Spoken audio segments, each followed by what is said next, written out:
And we are live. Welcome back to Only Fiends do things. We do things here. Sometimes. Most weeks we do things. This week we are doing a thing. So yeah, welcome to Off Thy Rails, a little Tales from Trollskull Tavern. And I was like, no, I'll definitely turn back on the ambience before we start up, and I didn't, so I'm just turning it on now. Thank you to Tabletop Audio. Tabletop Audio for supplying us with in-game audio, all the obligatory Roll20, D&D Beyond, all of that stuff for our main game and all our other games. What's the Cyberpunk one again? Cyberpunk Red? Yeah, but what's the company that makes that baller setup? Who made... Roll20. No, the people that do the Roll20 version that we play. Telsorian Games. So that's the company. Games, yeah. That's the company that made Cyberpunk. I don't know if it was like, I don't know who does it. If it's someone at Roll20 that do the sheets, or whether it's Telsorian Games that do it. But whoever did that sheet, mad cunt. Yeah, awesome. So thank you to everyone that makes this possible. Everyone at home. I am here. My man, Lockie. I didn't introduce you. Fucking nice. How you doing, buddy? I am fucking doing. You doing? I'm doing. Just had a mad feed, I hear. Mad feed. Yep. You ready to go through some of the game stuff? Try and remember. Happy. Always happy to. Try and remember what happened in our game. What else will we do? We will talk about Cyberpunk as well. Because, man, I really want to play that again. That was like... I'm so pumped. I love that fucking system. I can't believe, like, the apprehension and fear you feel when you're like, oh god, I've got to make a character. This is so confusing. I do not understand what's going on, until like you laid out all the stats, and then all of us were just like, okay, yeah, no, we're good. Like, right? We're good. Yeah, it is really like that. And then it does really do the fucking, you're like, oh shit, well, where the fuck does this go? Where the fuck does that go? How does this work? And then you just like put the numbers and you're like, that wasn't that hard. Yeah. I don't know what I was afraid of. So fun. And then, we played that first little bit of that session, and it's like D&D, but not like D&D. And, you know, the quicker you realize that it's just different. Like, you're shooting things, and it's like you're playing a ranged character, There's a lot of similarities.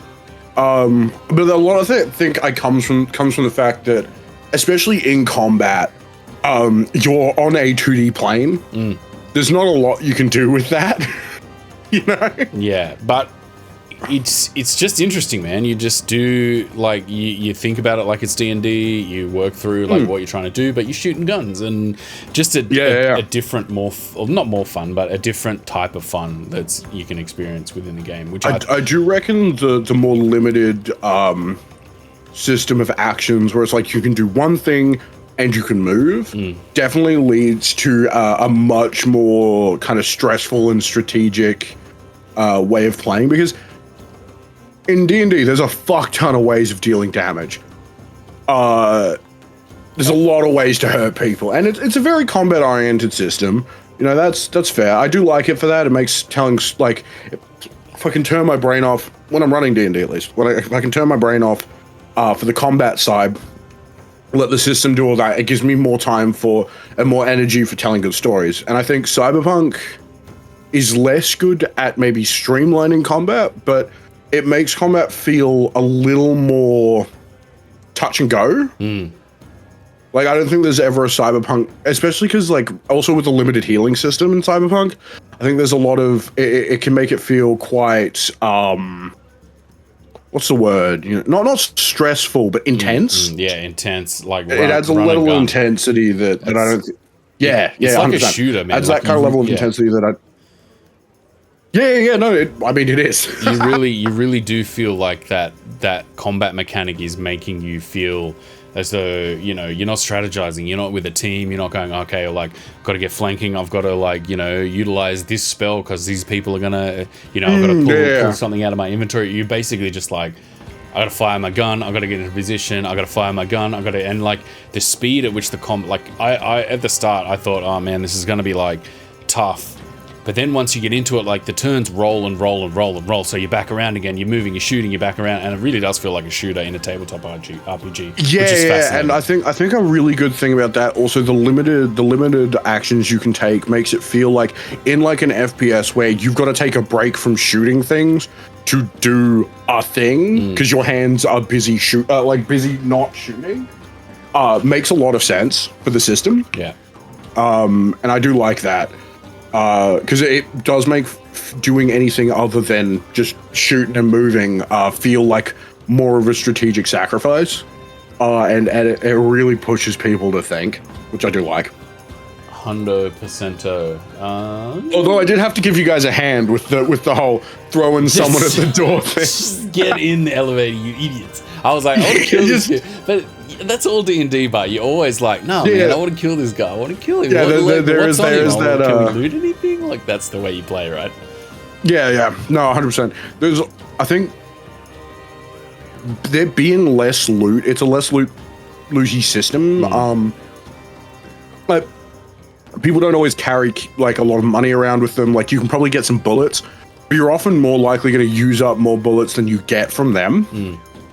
So it makes like, other than like, as long as you got a semi-competent DM, other than like intended combat, it makes social engineering much more important in the system, which we didn't get around to as much, which I was really looking forward to. Because do you guys mind spoilers? I'm probably not going to give you all of it, but I'll give you a little bit. Not too many, I think, because I do want to come back and play that again. Yeah, no, 100%. I'm not going to, but there is so there was a couple of different factions vying for control of the building you were in. Yeah. And there was definitely going to be like you're going to have to pick who you're dealing with or how you're going to because you got to stay safe until the red storm was over, which was locking you in the building. So figuring out socially and like through not just sheer force of guns and stuff, how you were going to survive that that kind of environment, I was really looking forward to, and I'm quite disappointed we never got around to it. It's a bummer. We'll definitely come back to that. Because it was super fun. We only got like we are lucky that we did go into that session, because at the time I was just like, oh no, we're just setting up the characters, we'll work through this, but then it actually did go into a game, and it did make us all go like, oh, this is sick, this is heaps good fun. Like, it's actually not that daunting once you get into it, and it feels like a D&D game. It takes a lot. It does take a lot from D&D. The initiative system it takes from D&D. It takes. I do like how instead of AC, they've got that like just range, and then you've got like the damage reducing. The armor reduces the amount of damage you take, which is neat. I do like that change. And then the kind of the rolling to do stuff, like the skills are real similar to D&D, but they're less kind of watered down. Like, instead of just having proficiency, you can like invest in individual skills, which I think is real good. Allows for more player expression, at least. For sure. I think like I had the medic, so I think like the downtime and the more interactive time would have been interesting to play through. Yeah, no, that would have been really cool. Yeah, because you can do a lot of like, especially with like people getting injured in the fight, you definitely could have used some of those like medic skills to not necessarily because I also not necessarily heal the damage, but I can impose like things on your characters. There was a bunch of like injuries in the game, and I didn't actually put them in, but I was gonna say I just kind of ignored them for that combat. But you guys definitely would have taken a couple of injuries. Yeah, you have the ability to as a thing you can do checks and stuff to patch them up. They're all very temporary. Yeah. I mean, Riker did get hit by a car door, so... He did get hit by but also, in a similar sense, right? It's like the D&D magical world where, like, you put your hands on someone and a little light comes on and you're like, ah, you're healed. Like, that sort of thing is also prevalent in the cyberpunk world, in where like not everyone is completely human, so like people have augments and that sort of stuff, so like it has this like tie-in and this little like you can do, which is cool. there's definitely different ways of healing. Like, yeah, you've got the drugs and stuff that can kind of for sure fix things. I do like how they're all kind of temporary fixes. Only it's like to get you through until you can go to hospital. None of them like until an actual surgeon can fix you, right? Yeah, well, because you've got to take recovery time. Recovery time is, funnily enough, a thing.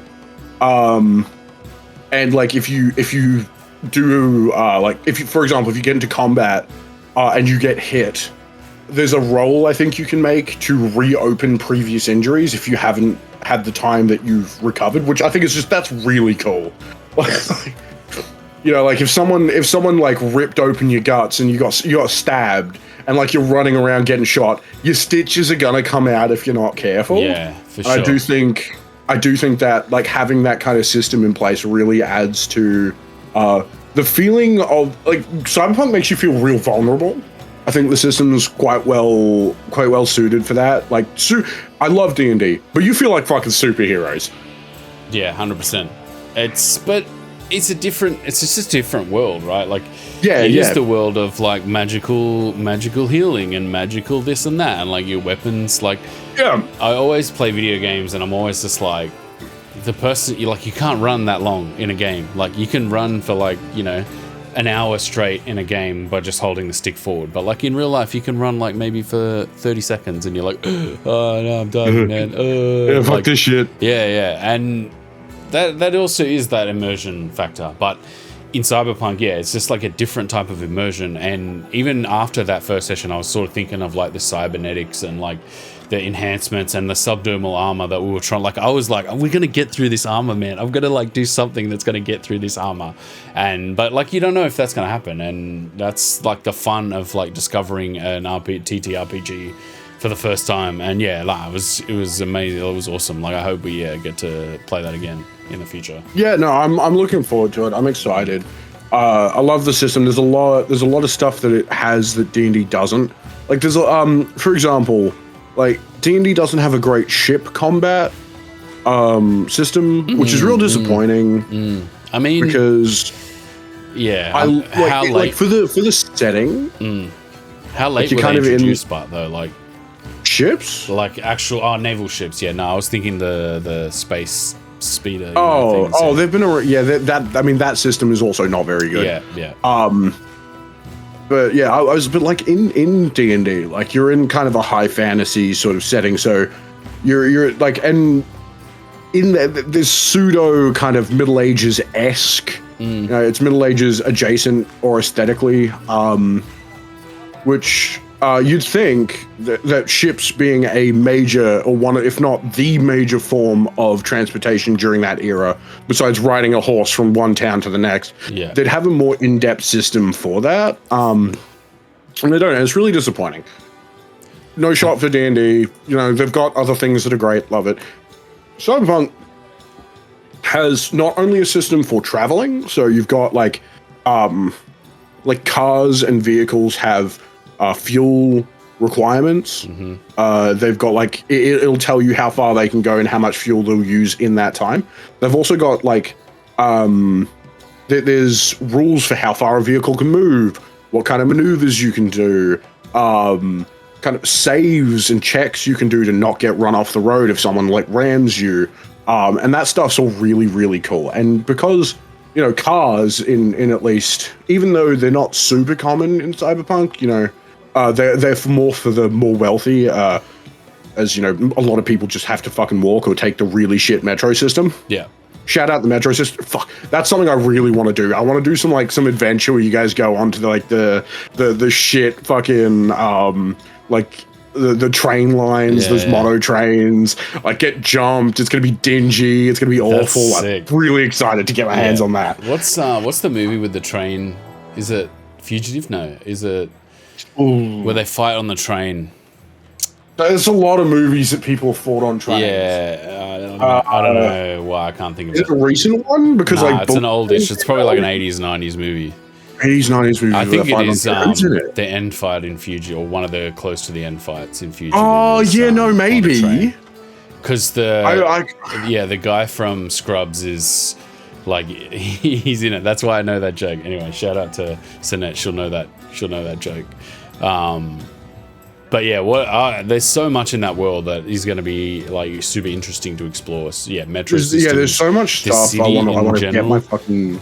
Pardon? The city in general will be like. Yeah, no, Night City is its own character. I do love someone kind of described it to me like Gotham. Yep. In the sense that it's not just the set dressing; it's kind of got its own stuff going on. Specifically, he said like Gotham from. Have you seen the most recent Batman movie? Nah, not the Robert Pattinson one.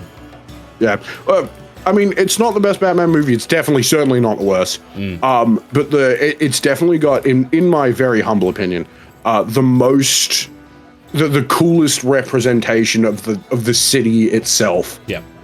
In that movie, like it's fucking. I don't know how to describe it. The city doesn't feel like the setting. It feels like a character in every scene. Yeah, for sure. And I think Night City's a lot like that, in a way that it's kind of part of the world more than, like, for example, what's it called? Fucking the dungeon we're in. What's Dungeon of the Man Mage? Yeah. Waterdeep. What's it called? It's like Undermountain. Undermountain. Yeah. Undermountain. We're in Undermountain right now. In Undermountain, like, Sonette's great. Done a phenomenal job.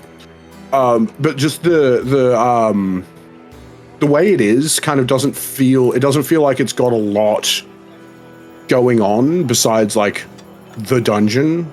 Yeah. It does feel very dungeony, and it's like you're going into a dungeon to do dungeon things. Whereas like what are we, Waterdeep above feels much more like an impactful character. Yeah. Like I like city, the city of Waterdeep. I like when like and like, you know, the people and the streets and the, you know, that kind of, it kind of felt more important.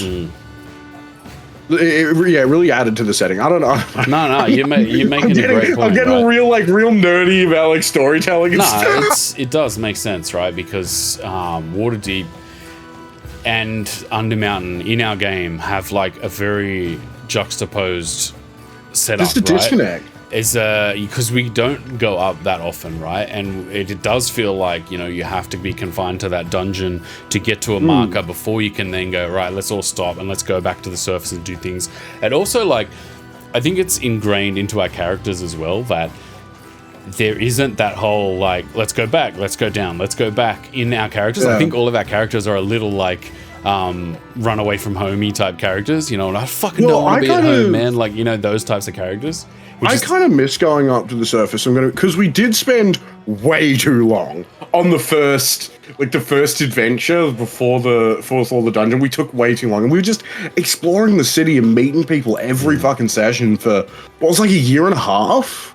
Yeah, it took us like a year and a half to get to finish that adventure, and it was we took our time. We got so distracted, and I do kind of miss the liveliness and the kind of because it always kind of felt like there was something down a side street that you could get lost in every session. For sure. And there's none of that kind of interactivity, I feel like, or at least less of that interactivity in the dungeon. Is it? It feels like there's just stuff there for us to wander into, less stuff there for us to find. Yeah, static things that are there, and then we just approach them and find them. Yeah, I think is that like the way we play type of thing, or do you reckon it's just the actual content? I think that's more of an issue with dungeons as a concept.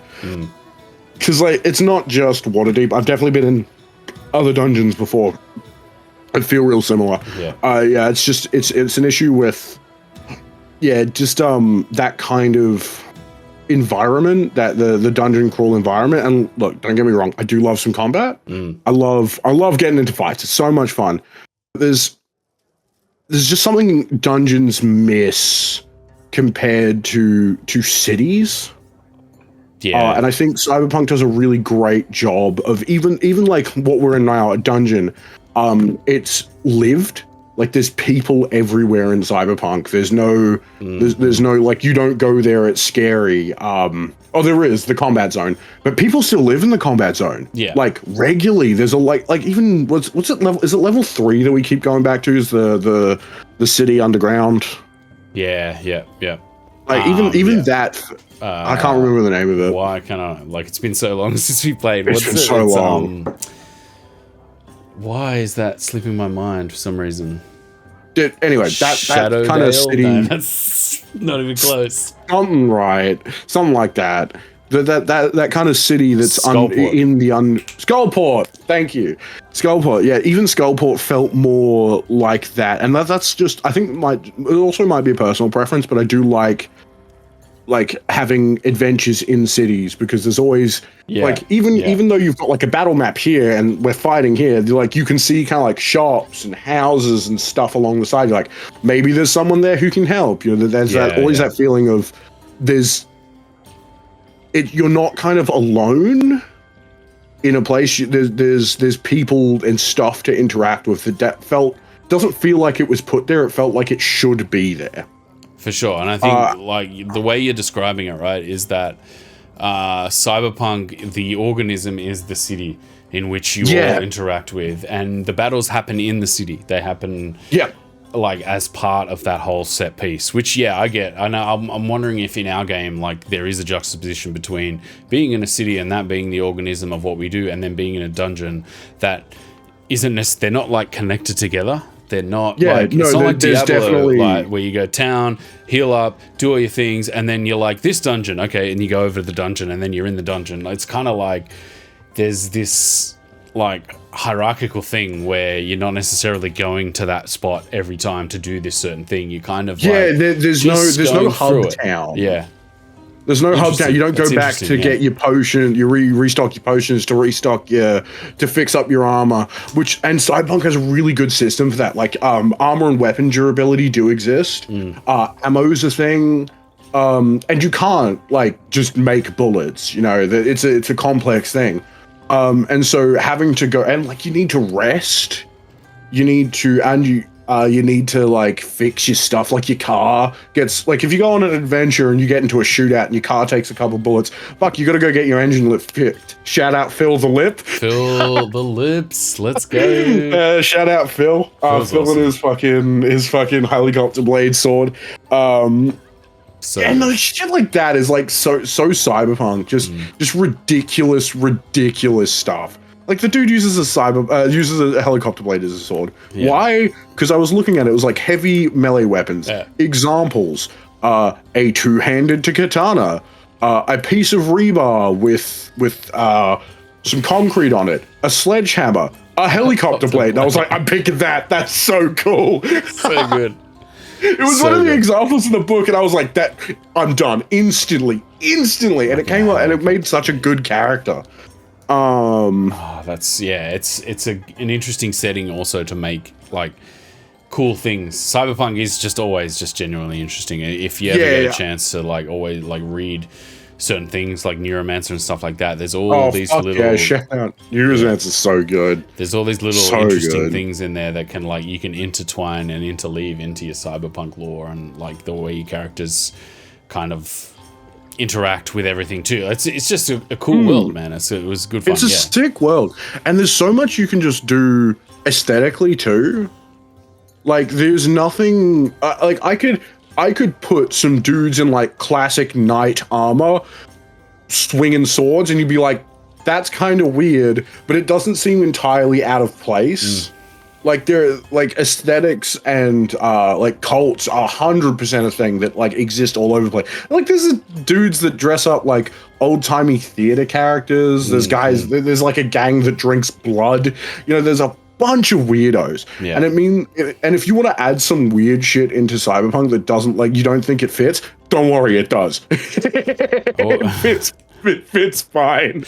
All you need to do is just add some lights onto anything like medieval, and you're like, neon lights. You get him like he's got like what's those like lights you can get under cars that like people who like race illegally get. Just put some of those inside the chainmail so he glows, and like you're done. What are those lights? I don't know. I just know they exist. I've seen people. There's like neon lights that go into your car. They go into your car that are definitely very lights. Illegal. Yeah, I guess they are neon lights. Yeah, no. Neon. There's a word for them, but like, yeah, shit like that. And like, dude, like they're like, I found some art that I was gonna use of a dude in like motorbike gear, like full, like the kind of Kevlar suits that they wear for like safety. Yeah. And then he's just like kicking the shit out of people and fighting with a samurai sword. And I'm like, that's sick as fuck. Ride a That's motorbike. like you ride a motorbike, but then like it makes sense. Like you've got some kind of like armor already there, so why not fucking pull out the sword? That's so cool. It's impractical, completely impractical. Ridiculous. Who fucking cares if it looks cool? If you have neon lights, it looks fucking sick. You can get like neon tattoos, and like Sick. my mate who's running a stealth character, just one of them, and I'm like, it's going to give you like a negative for your stealth check. He's like, yeah, I don't fucking care. Yeah, they're cool, dope. Can you like turn it on and off? That'd be sick if you could. Just We gave him. We didn't have it turn on and off. What we did was he gave him like a system of like, if he did 5 minutes of prep, he could like wrap up his clothes so they don't thing up. That seems pretty annoying though. Like if that was happening in real life. Oh yeah, like no, it'd be annoying as fuck. But like you and the scarf and the moon sword. Yeah. The fucking moon That's sword. a good segue. Good segue. Oh yeah. Get back to the moon sword. Yeah, damn. Holy shit. I think you actually curse braked that, didn't you? Yeah. I think Rykit we waited today and Rykit cast what's that fucking spell? Like remove curse. Yeah. So the sword was still cursed. But I just didn't have to hold it anymore. And then there was that one, I tried to pawn it off to someone and he felt real bad. I felt real bad about it. And then we had to go back to his store and I'm like, I gave him the money. I took the sword back. I was like, fuck, what was the quote? Fuck, it's here somewhere. Let me bring it up. I gotta dig back into the old episodes because I think Rykit wrote it down. In the quotes channel? Yeah, it's in the quotes channel. Spectacles, testicles, Death Warden watch. Yeah. That was pretty good. Source the man. Drops of it. Source the man. Yeah. Microplastics in the under ocean. Deep water in water deep. Yeah. Fuck, where is it? I'm gonna just search it. Search this word scam. Yeah. This is what it was. This is what happens whenever I'm morally questionable. Like, why even bother? Theron on scamming. Because I sold the poor man a cursed sword, and then immediately had to go back and get his help. I was like, this is the one time I tried to do anything even remotely shady, and it went so poorly. You're an Oathbreaker paladin, right? No, Vengeance. Vengeance, that's right. Yeah. Do you technically have an oath? Yeah. Kill my dad. Okay. Yeah, fair. That's his oath. His oath is our entire party. That's fair. Totally fair. Yeah, the number of assassins fucking he sent after me at this point, like, fuck. He deserves it. Like, if that, nothing else is gonna stop. They came into the fucking Undermountain just to get me. Like, fuck. It's good. Remember that time we were in the coming after you? Remember that time we're in we're fighting the in the graveyard? Oh yeah. And we were like, see, we're gonna get a nice. And then it's just like, and you see, there is somebody coming out of the smoke. We're like, oh no, not this guy again. Not again. So good. Yeah, and then the fucking snakes. The snakes in the tavern. What the fuck was that? That was crazy. That was good, but that was wild. Oh yeah, no, some good fights. 100%. Like, as a character, why the fuck the snakes? The snakes. I'm sick of these motherfucking snakes in this motherfucking tavern. So good. Yeah, I gotta go back and start listening to some of the old. There's some fucking mint older sessions. Some of the old episodes, because and also to remember what happened, because my brain is like mustard now. Now that I'm working a lot more, it's like I can't remember half the shit that happens in this session, but it's a good segue to get into talking about how the game is going. How's the game it's going? Go. Give us your TED not talk. great. I'm gonna be honest. Yeah. We're not playing enough. Yeah, true. Like I'd be happy if we were consistently getting once a fortnight. Yep. Once a week. But like I could dial back from once a week to once a fortnight if that's what we need. I love once a week. It's just I do love once a week. It's the best. It's so good. It's a great way to cap off my week. Yeah. Like the last thing I do every week before getting into bed, I have a shower, I have dinner, I go fucking play D&D for fucking 4 hours. It's mint. I get to pretend I'm a dude in armor. It's dope. And then I go to bed and I can start my week good. Super. So good. Super pivotal point where in our game, like about 4 different stories are converging at the moment too, which like makes it a little bit difficult. There's a bunch of things going on. So the less we play, the less we remember, and then I feel like the quality of like what's happening starts to like slip a little bit. And yeah, no, 100%. It makes me want to go back and re-listen to some of the old stuff and like try and remember what's happening, right? Because it's like in a dungeon crawl, it's not easy, right? In a town scenario, I think it would be story easier. is so much easier. Yeah. I think that's one thing I'm really missing is story. Like I do like a dungeon crawl. I do like some combat, but like we're getting like the social encounters is few and far between. And it's kind of like how often do we end up spending the time just kind of shit talking because we're just wandering around in circles? Yeah. Which is that's fun. I don't mind that. It's fun. It's fun. But also like we can't like in this story mode, right, with Corin's character and the arc that Corin's going on, he's doing a lot of the face time, which is good also because he's a good face character. He's got very high stats in that sense. It also makes me like happy, like me as a character and as a player go, oh cool, like I can just sit back and play off of this as well, right? But I don't know how everyone else feels about that. Like you're a face character as well, like you got high stats and it is what it is. But like also you're a very person who's happy to go and step into a situation and just, you know, pull the socks up and go, right, what are we doing? Come on, let's get into this. Let's do this and that and this and that. Whereas I think I play and Tricky, like as a character, he's very just like, would just be in the shadows the entire time if he could. And I think it's kind of like, but it's kind of like the way I play as well. And like, I feel like I was saying to you last week or the week before that like, when Tricky, like I fully thought I was doing something awesome in that fight that I died in. I was like, sick, I'm going to go over there. I'm going to like back over the other side of the water, be able to shoot pretty much everyone from over the other side of the water. And then I just didn't realize that they'd be able to swim properly. And I was just like, oh shit, yeah, like half my movement in the water, fuck. And then I got trapped in that other room. I got like feared into the other fucking monsters. It was like a fucking World of Warcraft dungeon all over again where you get feared into the aggroing the mobs. Yeah. And then like, I was like, oh no. And then I like died and I was just like, it's the first, I thought that was it. I genuinely thought your character was going to die. I did too, man. I was like, oh god, this is not good. Like, I was ready for Theron's villain arc at that point. I was preparing for you to die and Theron just go, fuck this, fuck everyone, and just start murdering. Imagine that, man.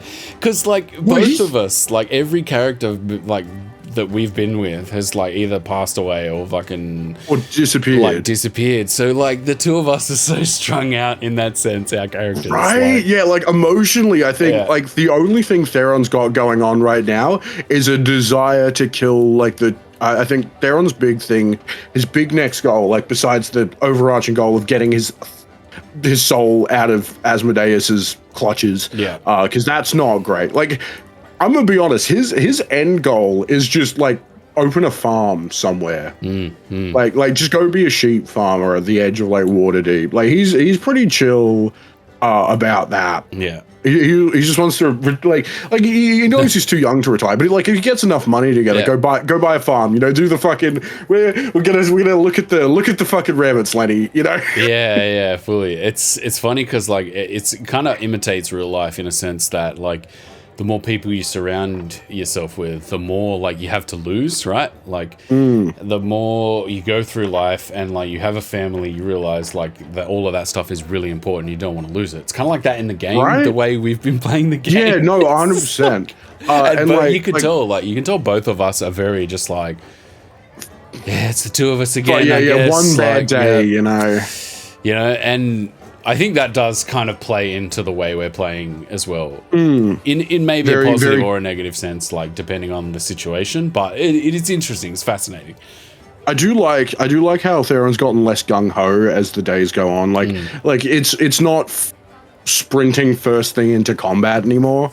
But yeah, his current goal is to kill Tricky's Lich form again. You can't let that go, can you? You keep no, well, that was his... No. You keep whiffing on calling him Tricky. Oh, fuck! You can't. It's just burned into your mind, isn't it? Dude, I'm just so bad with names. Yeah, that's crazy. Like, I'm notoriously shit with names. I forgot the name of my mate's girlfriend for 6 months. Oof. I only remembered when I went to their party, and it was fucking... her name was on the birthday cake. Yeah. Like, I met her 6 months before that. And thank God it wasn't. But I was like, shit. Like, I couldn't remember the name of my psychologist for a really long time. And then I also spelt it wrong on my phone for like 8 months. That's funny. It puts it into perspective. Well, her name's Caitlin, so I didn't know if it was like Caitlin with a K or Caitlin with a C. And like, I never. And like I could have just checked my email too, because like she sent me like invoices on the email and I had her first and last name on it. And I'm just a dumbass. but yeah, no, so it's Timely's Lich form. Yeah, I think Theron's big thing right now, because Timely was his mate. Yeah, sure. Even though, you know, and like it was one of the first people who kind of like you, Timely, and then I can't remember his name anymore. Tubin? Yeah. Some of the first people he opened up to, besides the people at the tavern, but they were it was just kind of like, oh, sorry, not the tavern, the docks, but they were kind of more like, you know, look at you, little fucking runt who came in from fucking, from wherever from what's it called, Baldur's Gate, look at you, yeah, we'll give you a job. And so then like his first real friends at least were like you, Tricky, you, Timely, so Tricky, Timely, and fuck, I'm still doing it, eh? It's never gonna stop. And so yeah, I think having Timely turn into a Lich has definitely thrown Theron off, and I think he believes that that he's gonna like free his friend from this burden, even though out of game it was 100% what Timely wanted. Theron did not know that. He was not aware of this fact. I think, but that is interesting that you're playing like a divine character or a divine character. Yeah. But I as even just a person, I'm like, that was a cool thing to want to do, right? Like. And then also I am playing a character where there's no morals there, like that Tricky as a character would just be like, fuck yeah, like go for it. If you want to do that, man, fuck yeah, do it. Which I thought was good, but it was awesome that like the moral, like I do like the moral ambiguity line there, right? Because I remember there were a few conversations where you're just like, you realize that if you do this, like I'm going to have to kill you. I am going to have to kill you. Yeah, and it's like, ooh, shit, there is actual consequences here, which also makes for an interesting story and an interesting, like, fun arc to play in as well. Yeah, I think when it comes to that, which I am looking forward to, it's going to be like a good character moment for Theron. And I'm not entirely sure how I'm gonna like play that, but I'm looking forward to it. Big time. 100%. Just double check on this is right. Yeah, no. So, yeah, we are down. We did fight a bunch of stuff, which is fun. That was a lot of stuff. I'm just looking at the screen now. There's so much stuff that we fought against. What do we fight? Those weird, those fucking squid things. Yeah, blimp creatures. See, this reminds me of another reason, like why I'm not so much of a fan of dungeons. Is like the fun little character moments are so few and far between, and we have to do a lot of work to get them there. Like the Quailoths. Yep. Like patting the Quailoth. Quasits? No, Quasits are the little. Yeah. I think they're Quailoths. Quaaludes? I thought you were going to say. Quaaludes? No, that's not. Are they Quaaludes? No, that's not what. No, that's a medication, isn't it? Yeah. Narcotic. Yeah. Sure. Yeah. Quagoths. Quagoths. Yeah, there we go. That's it. Yeah. Like and doing the whole pat and the Quagoth thing, like those, at least when we were in holy moly, they're big, those things. I didn't even realize. Yeah, they're giant. Yeah. But when we were in the town, at least, like stuff like that would happen almost every session. Like whether it was like you and Timely stealing plants. Yep. Or like that time we kept bugging the what are they called? The dwarf what are they called? Blacksmith next door about our stuff. Yeah, Glomhammer. We kept annoying him, and then like all of the people we'd meet in our taverns just chatting to them. Like there was a lot of that kind of like really humanizing character moments that we just don't really get as much in the dungeon. I do miss a lot of that. It's like it's hard. It's a totally different environment to start with, right? Like. And it also depends on how we play the game also, right? Like if we're... I'm sure it also does kind of come down to how we feel while we're playing the game too, right? Like if it's a Sunday night and just like, man, I've had enough of it, everyone at the moment, I just want to play this game, and you don't feel like socializing, and then you've got to be like, I got to socialize in this game, like and you're not feeling it, and like those sorts of things can happen and have an effect on the game. But like that's where I think it's lucky that this being James's arc, we can kind of just sit back and just go, cool, man, like you're doing this, you're talking to that drow lady, they're talking in a totally different language, so we have no idea what's going on. We're happy to just sit there and just go, whatever, let's just like wait until we know what we got to do. It's a fetch quest type of thing.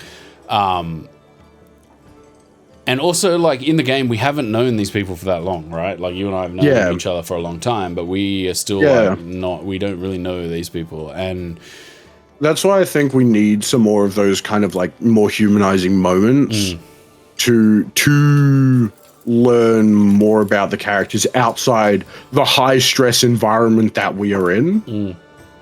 Because take a military for example. They don't like it's a super high stress job, and there's a lot of like stuff going on, but there's also a lot of downtime. Where they spend with each other just being people and like learning about each other, and then like there's obviously some camaraderie from like being in the military together, and that kind of being able to rely on people's like you need to rely on them for your lives, and I think we've only gone through I need to rely on you to keep me alive, like we need to keep surviving, and there's not been enough time of us just sitting down and going, fuck, dude! Like, shit. Are we good? Like, what is the next plan? What's the next moment? And I think recently our DM's done a really great job of bringing those out. Like, even in this really awful environment, she's done a great job of encouraging that. Like with the Stone of Galore, a couple last session. Was it last session or a couple sessions? Yeah, it was the last session. Yeah, like that was really great. That kind of, and then like everyone got involved. It was a good kind of character bit. And I just feel like we're missing that again. Like what happened with that again? I think we were just having a short rest, and it was the Abeloth, we were cooking up the what was it called? What are they? The fucking the crustaceans. The giant fucking crab people. And we were cooking those up, and then I think the Stone of Galore was like, "I told you so." I'm like, "What the hell are you talking about?" He's like, "This is." I can't remember the name of the fucking aboleth. Like, I can't remember normal people's names, let alone a fucking aboleth. Yeah. So, actually, I think that was the session before last session. Yeah, I remember. Yeah, it would have been. It would have been. And then so he was like, being kind of a dick. I'm not gonna lie. The Stone is being a dick. Yeah, that's fine. I zero complaints as a player that the Stone is being a dick. He is historically not the nicest person we've ever met. And he was real angry because I've been so, like, character wise, I've been really was it callous or what's the word, kind of like when you're not taking things seriously that you should. Yeah, there's a word for it.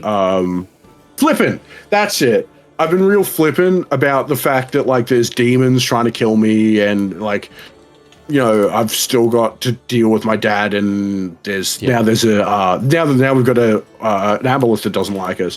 And the Stone of the Law was with the demon thing, right? Like, I don't know if it's just my character or, like, in general. I feel like all of us don't really know how, like, deep that goes, though. Right? No, and there's definitely a sense of, like, this is way beyond my understanding. This is beyond my pay grade. I just followed. You just followed. It just came up and went, and I was just like, oh, cool, somebody just followed. Like, yeah, it's just me. This is you. Yeah, but yeah, no. Yeah, I feel like there's definitely a sense of, like, we're just people, and these are ancient beings from beyond our comprehension that have a personal vested interest in us. And I don't think the characters are like fully across that, because that's such big news. It's like trying to explain death to a 4-year-old. Yeah, you know, it's just not a concept that they're prepared, like, equipped to deal with.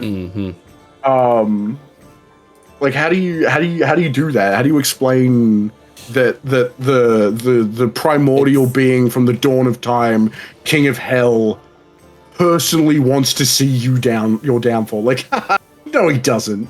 Yeah, you know, he's got like hell to rule and shit. Why the fuck does he care about me? Yeah. It is very, like, I think of it like, how would she go about trying to make us feel the gravity of the situation, right? Like, and I don't know, like, we're a very jovial, jokey type of group, so it's like, yeah. I don't know what she's gonna do to, like, really make us feel that gravitas of that situation, right? Like, and Theron's got a intelligence of 9. Like, he is not the smartest person you've ever met. Yeah. He lovely, but just a little bit slow. Yeah. Like a little slow on the up. Like when he was being flirted with, he was like a little slow on the uptake about that. Like, nice, thank you. Like, no, dude, fucking get your head out of your ass. And it's just is what it is. But yeah, communicating that gravitas, and then it's not just communicating it to us. Like, we as players understand, but how do you get characters to get it? Yeah. Like, when they've heard, like Asmodeus is only kind of whispered as a bedtime story. You know, you hear, like, if you don't eat your vegetables, Asmodeus is going to come get you. You know, that kind of stuff, and then have those characters then be facing what, like something beyond their scope of, like, their scope of, like, I think the only person who probably gets it is Rykit as a cleric. Yeah, kind of has that kind of understanding, but like you and me, we're street people. We're very down to the earth, very, very, like, lived only in the now with no guarantee of tomorrow. And I think that really doesn't help with the trying to get them to understand it, because, like, they've living like on, like, you lived how many years, like, your character lived how many years with like after your uncle murdered his dad, and, like, had him tried and try and get killed. And then like Theron's lived basically his whole life on the run from this rich and powerful being that's kind of always been like 2 steps ahead of him, just a little bit out of reach. So where's the jump from like a really rich guy trying to kill you to another thing that you don't understand that's so uber powerful trying to kill you? Yeah. And where do you move from the I've been under threat all my life, I've just got to live with that to it's the same feeling. I think they just it's hard as a character, right? Like to feel that gravitas because I think like the thing I go back to is always just like, well, just do it then. Like if you could do that, just do it. Hey, you haven't done it? Like, okay, well then it's not that, it's not that dangerous. Right. And because there's always been that kind of living in the here and now because tomorrow's not guaranteed. Yeah. Because they're trying to kill us. It's like fucking. All right, cool. You're not doing it right now. Well, I got shit to do. Yeah, like, 100%. Like you're not the only thing after me, and all of those things I might try it on tomorrow. So let me just get through today. Yeah. And that kind of pragmatic approach to everything really pissed off the Stone. Yeah, it's was not happy about it. I think, but then I do think there's a different perspective. Like being an immortal being that's been stuck in a rock for, like, because the Aboleths were around like before time. They've unimaginably old. And I think they've got that kind of, all of a sudden, the Aboleth feels under threat when that's not been a thing it's experienced in a long time or maybe ever. And I do believe it like, I think its reaction was reasonable. I do love how how Theron still doesn't get how telepathy works. It's one of my favorite bits. Yeah. I just as a bit, I love it. It's good, and it also conveys the plot well. Also, right? Yeah. It helps. I like it because it helps let you guys in on what's going on, and I can get input from you. Because like if it's just like, oh yeah, they're talking in their head, haha. And I have like a 15-minute conversation with Sparkles, for example. There's that kind of disconnect of you guys just watched me and the DM go through this, and there's no, you don't get any of it, and then I've got to like relay the information. Whereas if you're getting half the conversation, you can almost infer the other half. I think if like we were playing at a table, those like individual set pieces would be like easy to do at a table with each other. But like when it's over the internet, like it's tough to do because we're all sitting here with headphones on, not really looking at each other, and it can make people like feel left out or like nothing's happening for you, so you just don't pay attention or you sit there. Check out. Yeah. But I love that everyone's involved because it always like. Now I don't think anyone really goes, you're not. Are you saying this out loud? Like we all just know you're doing it anyway. So that's good. Like it's like a handicappy type thing, which I think still. Yeah, and I think I do love it for like if we're doing like a stealth mission, which I rarely do, and there's telepathy involved, I just can't talk. And I find that quite funny as well. Like I've got to like try and use other ways of communicating to get my point across. Yeah. And I think it does also add to the character. In a lot of ways, I think it adds a form of. I think it grounds who you are in.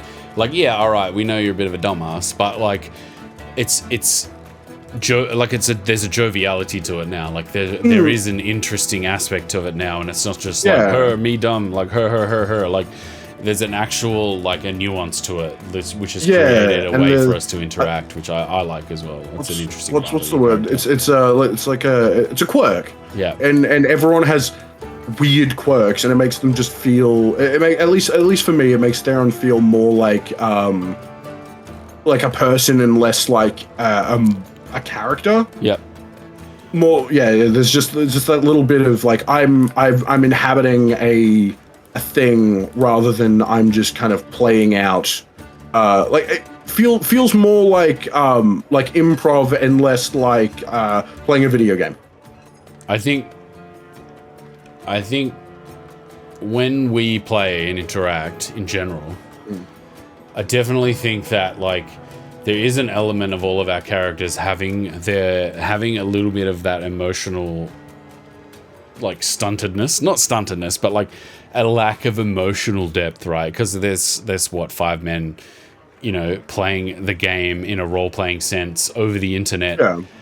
Like all of us know as players playing that communication is like, it's like when you're in person, communication is totally different. Like So you can easy. read It's so much somebody, easier. you can talk with them, you can like make jokes and stuff like that. When it's in this scenario, like this kind of scenario over the internet, I think it plays into the way we all have like these emotional problems.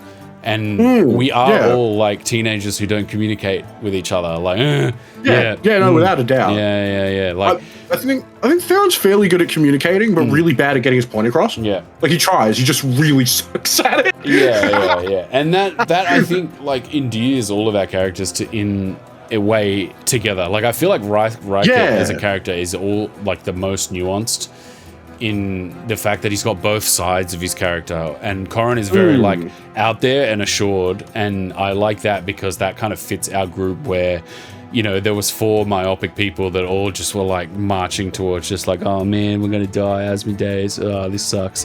And then Corin kind of brought in some like joviality, a bit of like, come on boys, like let's act like we're badasses. Like, you know, we've been here before. We are badasses. Like, let's not forget that we like, you know, we've done some pretty cool shit. Like, come on.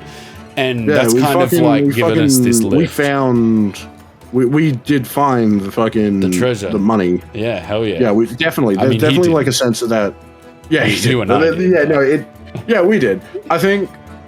Yeah, I think that there definitely was a kind of why bother if we're just gonna die nihilism to a lot of our characters, because we were gonna die, to be fair. I think like the way that manifests in you is like you try to take everything under your wing. Like you always try to save everything, which I love that too. Like that's a really it's very like I'm gonna do as much good as conceivably possible before everything goes bad and I can't help anymore. It's like it's fascinating. And then also there was the kind of because the years Theron spent looking after his mum, and all of a sudden she's good, and like there's that kind of that loss of identity almost. You know, like if you looked after someone type stuff. Well, if you looked after someone who's sick for so long and all of a sudden either they're not sick or they pass away, all of that energy and all of that time, that emotional kind of strain is gone, and you've got to find somewhere else to put it. And I think Theron as a character is really struggling with that. So yeah, just adopting random people and like helping as much as he can. It's definitely a symptom of that inability to really let go of his need.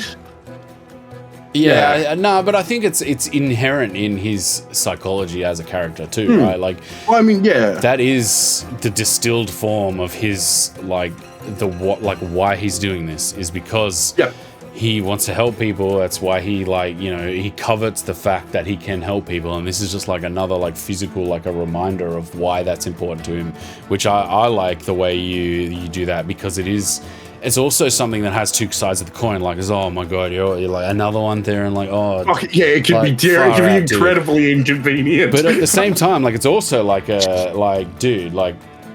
it's humanizing. So humanizing and like important to somebody who is a paladin and like somebody who has that divine element in like wrapped up into your character. It's very easy to just like, whatever. Like, I don't care about these people. But also like to go back to when that dude got shot in the marketplace.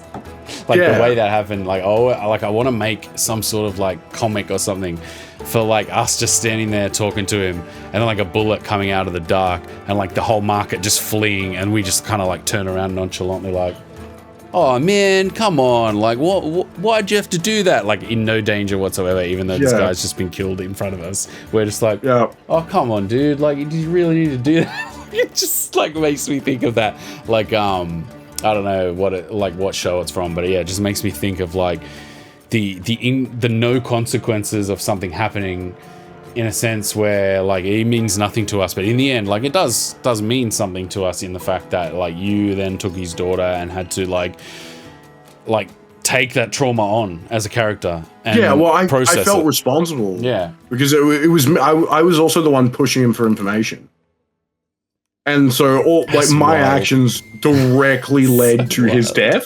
Yeah, 100%. And there's kind of like I think Theron more feels very responsible, as he was like, if Corin was the one pushing for information, I'd be like, Theron at least would feel partially responsible as like going, well, why didn't I stop it? Versus Theron pushing for information, like trying to get him out, even though he said, no, this is dangerous, we can't do it. And Theron's like, look at me, I'm big, I'm scary, who would hurt you while I'm here? And he's like, yeah, you know what, I'm gonna do the right thing. And so he tells us and then immediately dies. And it's like, he tried to warn me. And like there was definitely a check moment there for Theron of his own hubris. Because like he felt very, he what was that thing we'd killed the previous thing, the giant eyeball demon? The Nothic? Nothic, yeah. The giant albino Nothic. Remember that thing that but remember when you this was after when I got hit and almost went down. Yeah, you were like one point away from instant death. Fuck, that was crazy. Yeah, this was also after the giant, and Theron was really feeling himself. Yeah. Because he'd taken down a fire giant in single combat, and then having it go, there are scarier things out there. Fucking remember that. It was very, very humbling, a very humbling moment.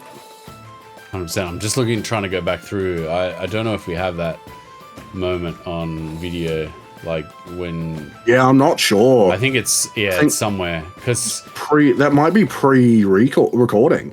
Nah, maybe. It was January last year when I started recording them. Fuck, that's... Oh man, I'm looking at this first one now, and here I'll show you.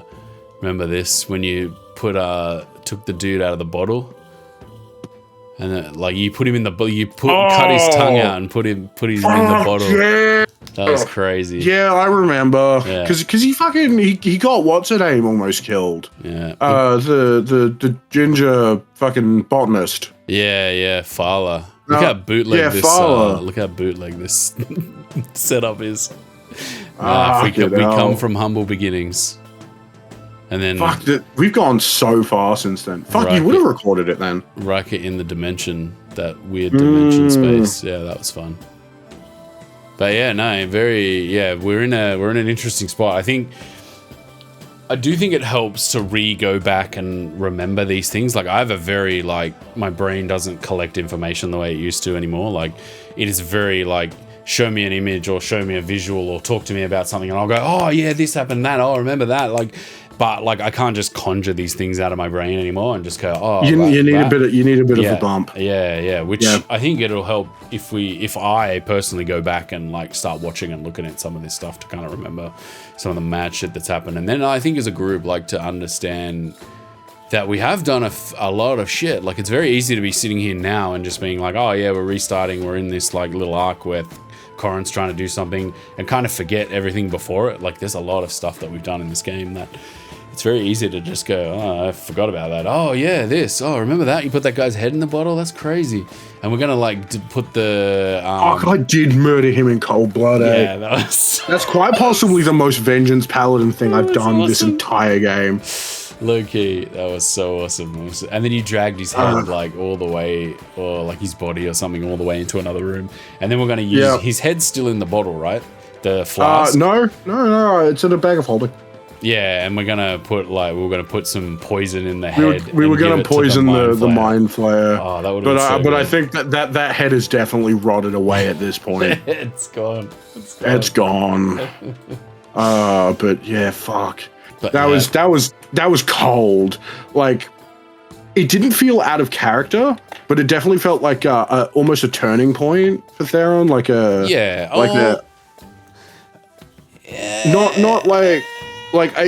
felt like he had to make a choice whether he was going to keep being that angry and keep holding like because he was fucking ropeable, and letting that kind of guide his actions or not.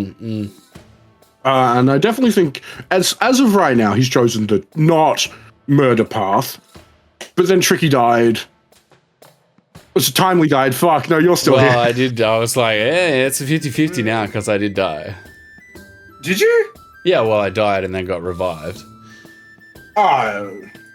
So that, technically I did die. So, like, you can't... Well, I mean, so did he. Came back as a lich. Yeah, but I do like that. I do like the fact that she can weave that back into the story. Yeah, no, that was really good. I was sitting behind my computer, jaw on the floor, when I saw that.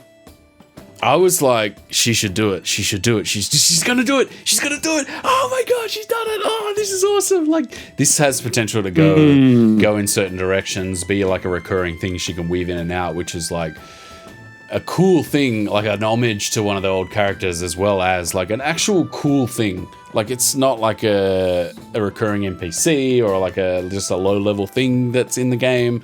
It's an actual like dangerous thing now. Which I think is like cool D&D, right? Like, that's cool D&D. Yeah, good D&D. Peak D&D. Peak D&D. Peak D&D.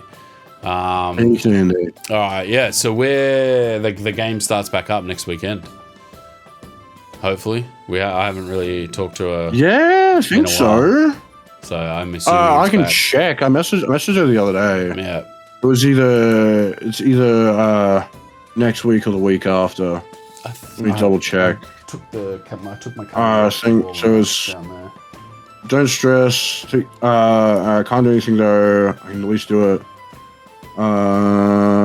So it's a week after, first weekend in October. Fuck, just after my birthday. Is that next weekend? No, there's still one more week. Or is it next weekend? Still one. 7th to 29th, so next weekend's 29th. One more week. Well, should try and get maybe Cyberpunk, a little Cyberpunk. I would love to, but no one's managed to turn up. Yeah, I was there. Oh, and they didn't even know that. Yeah, Arch was there. Shout out Arch for being a fucking go. He's a king. Like he turned up every fucking time. He absolutely unshakable. Unshakable. Unshakable. What a legend. Absolute ledge. Shout out Arch. But yeah, look, I'd love to run a game. I would. For sure. I'd love to run, but you know, people need to be there. For sure. And like, running for 3 is possible. Yeah, running for 2 is possible. It's not. But it's just like 2 is. It's not it. Like, I want you guys need to be able to interact with each other as well. That ain't it. Like, it's just not as fun. You're missing so much. Like you're missing the tiebreaker. Yeah, and it's just 2 people. Like, that's not how it's meant to be played. Like, no, you need more than 2 people. And you do. 3 to 5. 4 is my sweet spot. Love a 4 game. Yeah, can do a 5 game pretty handily. Can do a 3 game with I find it weird. I find a game with 3 people more difficult than a game with 5 people. Because I've noticed with a game with 5 people get distracted, and so I can just let them go off. yeah. It gives me more time. Like they're just chatting to each other. I'm like, all right, sick. I'm just gonna let me just import this map, add a couple bad guys, put in some fucking loot. Yeah. Oh, you guys going talking? Cool. So anyway, you end up on this floor. It's because that's the part, like, behind the screen stuff that you don't see. Oh, like, dude. And for me as a player, I that's the part that I'm going to dread if I ever do run a game. It's like, oh my god, I'm going to be like, I'm just not that. I mean, honestly, like, good at that sort of stuff. Honestly, you only really need a couple of maps. You need either a country or world map. A city or kind of like smaller kind of just like area map maybe, or you can just use the country map. But generally people like a map of the kind of area-ish you're going to be in, and then occasionally a battle map. When I was doing the story thing that I sent you, like, I was looking at the maps and that, I was like, man, that's actually quite a small city in that. Night City, and I was like, it's not like Fallout where like Fallout has like the entirety of America. It has all these different areas, like individual areas. Night City, I think's the same size as like Manhattan. That's it. It's like maybe 100 big roads. But the thing about Night City is it goes up and down. Yeah. There's a lot of like underground. There's a lot of Night City underground. It goes up so far up. Yeah, that's true. There's also a lot of like industrial like areas around and outside Night City that you can do a lot of stuff with. But it's very much. It kind of has what's the name of that movie? The really bad one. RoboCop? No, the one with the gangs. The gangs in New York? Warriors! Come out to play! Yeah, that one. Yeah. Warriors. Yeah. Yeah, it kind of has that feeling where the gangs are like real small. Like there's a couple of big ones, but they're like really fucking fighting over like a lot of really tight territory. And I think fuck, what's the name of that movie? Warriors? I think it was Warriors. Yeah. The Warriors, yeah. The Warriors. Yeah. Warriors, come out to play. Fuck, it's so creepy. He's in Twin Peaks, and it took me ages to be like, I know that guy. Who is that guy? Like, what have I seen that guy in? Who is that? And then I was like, the Warriors guy. Oh my god, hectic. That guy. That fucking guy. Fuck, it's so creepy. Yeah. Come out and play. Yeah, that's a good. I love shows with like just pure forms of acting that they just pull out a performance and that's just like becomes iconic, and you realize like that is the true craft of acting. Like, you can be a person, you can be something on a screen, but like to be like to have the true craft of an actor is to put some kind of performance out like that, which I think is pretty cool. Yeah, no, mad, absolutely mad. But yeah, I think that movie's a great. Like, there's a lot of Night City kind of feels like that, where it's tight, it's violent, and it's not safe. Yeah, I haven't played the game, so that does make it difficult. I think, like the Cyberpunk game doesn't really convey that super well. It's sick. The Cyberpunk game's a lot of fun. But it misses. It's kind of, you've still got to video game it, so it misses a lot of the grime. It misses a lot of the misery. It's almost like a bougie version of that because it has to be like a set level of like gamematography, basically. You've got to. It takes away the misery. It takes away a lot of the grime and the dirt and the filth. Because like what's that? What's it like? There's a phrase like Cyberpunk. The technology got better, but the people didn't. Yes. And it kind of misses that the people never got better. Yeah. But I mean, you've got to cut on down. Like you can't talk. There's a lot of themes that just don't translate well. And it's probably just safer not to do. Like, because misrepresenting them could be like really, really awful. And I think I respect them for not trying and doing a bad job. More than I respect them for trying and like really fucking it up. Yeah. Yeah. Makes a lot of sense. Yeah. Just watching this video. We have no AoE. That was a big thing that came out of this last week's thing. No AoE. Like, shit, we have no AoE in this fucking party. Very like it's not good. Well, we had Timely. True. And he did quite a bit of AoE. True. And then my job was to find the biggest thing on the battlefield and put it in the ground. Yeah. You need that was a spin attack. Yeah, you know I mean there is one now in like the Dynasty Warrior style with the there's now one in the new rules, I think. like a cleave option. Yeah, that's pretty cool. Like some sort of like barbarian whirlwind style thing would be sick. Yeah. But I don't mind. I like paladins because I can roll big damage. And seeing the biggest thing out there and going, I'm gonna put that in the fucking ground is so much fun. Yeah. Like there's something real fun about rolling 100 odd damage. Fucking big number go once burr every is fun too. Big number do go burr. That's you fun. know, I get the dopamine rush. I've played fucking MMOs. I'm conditioned to go, ooh, big number, you know? Although, like, I haven't rolled a crit in a while. It's a pain in the ass. I mean, I run an unreasonable number of crits, but that's because I have, like, 2 attacks. You have everything going for you. The build is called a crit fisher. Like, the job is to fish for crits. Yeah. Roll as many dice as I fucking can, and then hit real big numbers. And that's fun. I like that. It's...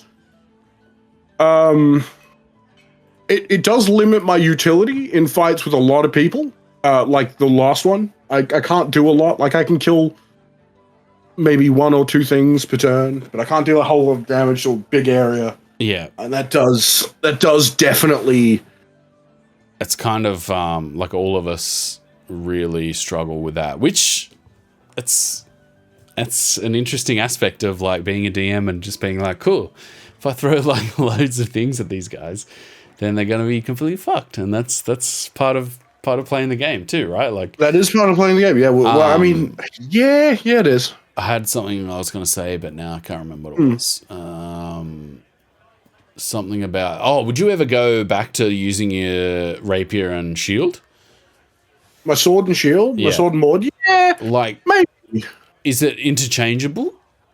Yeah, no, 100%. Yeah. I've just been on 2 feats that I've got. Yeah. I mean, I mean, like, obviously, like, the glaive is the economical option in terms of damage output. Because it also gives me an extra attack, which means I can fish for an but actually it's I'm interested in like whether you can like switch those styles up like as you go, right? Like I can like pretty easily. I could grab out an extra shield. So you've still got the shield and like you can still do that sort of stuff as well. I've still got shield. Still got. I don't have the rapier anymore, but I got a long sword. I've got the rapier. And then you broke it. Remember? I did break it. Yeah. That was but I can get another sword if I want. I feel so bad about that. Theron, you dog. That's what I've got written on the text. Flavor text. I'm so sorry. No, whatever, man. That's whatever happens, you know.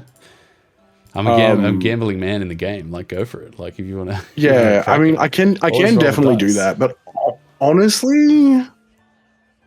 No, I'm not saying you have to do it. It's interesting, right? Like, I do every time I mention my character sheet that stops me from doing it. For sure. Every time I mention is that now that you have the glaive, it makes it a lot more difficult for me to get sneak attack with. I mean, I can just get closer. Yeah, no, and like, there's nothing stopping me from being within 5 feet. 100%, but it is. If you want me to do that, I can. Hey, you play the way you want to play, but I just think it's interesting.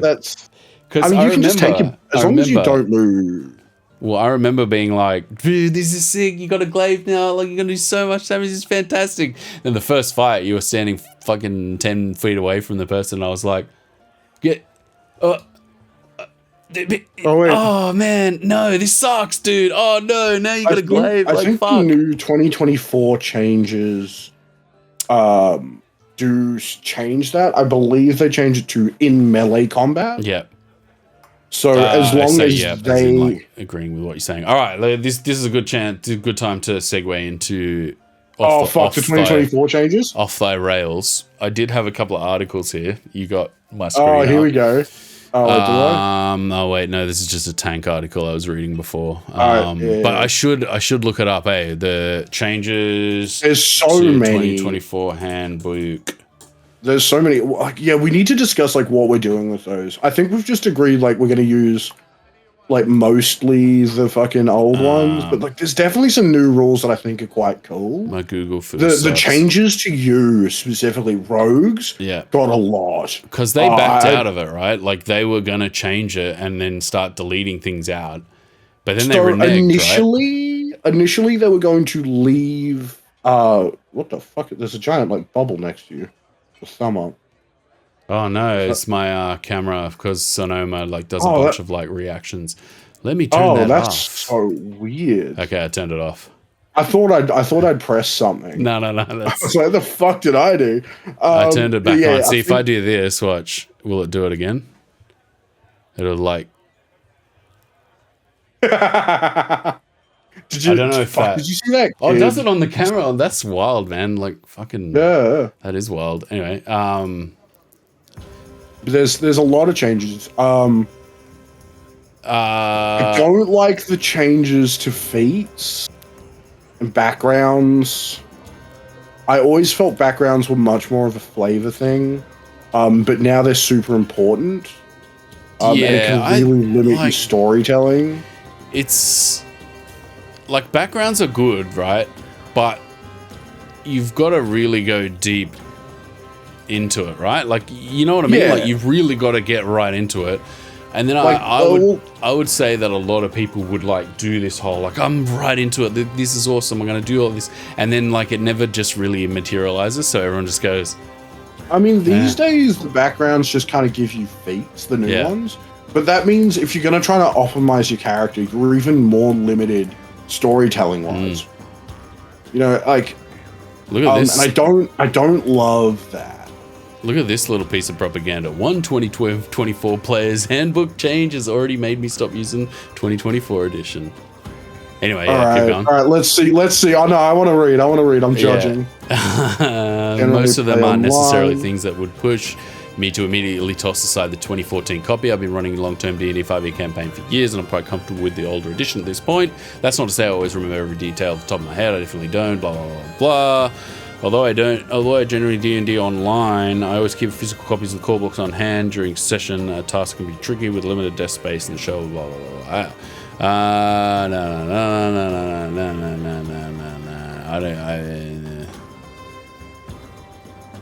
There's a glossary. Okay, there's a glossary. Thanks, bro. That's it. That's what he's. You know what? That's fair.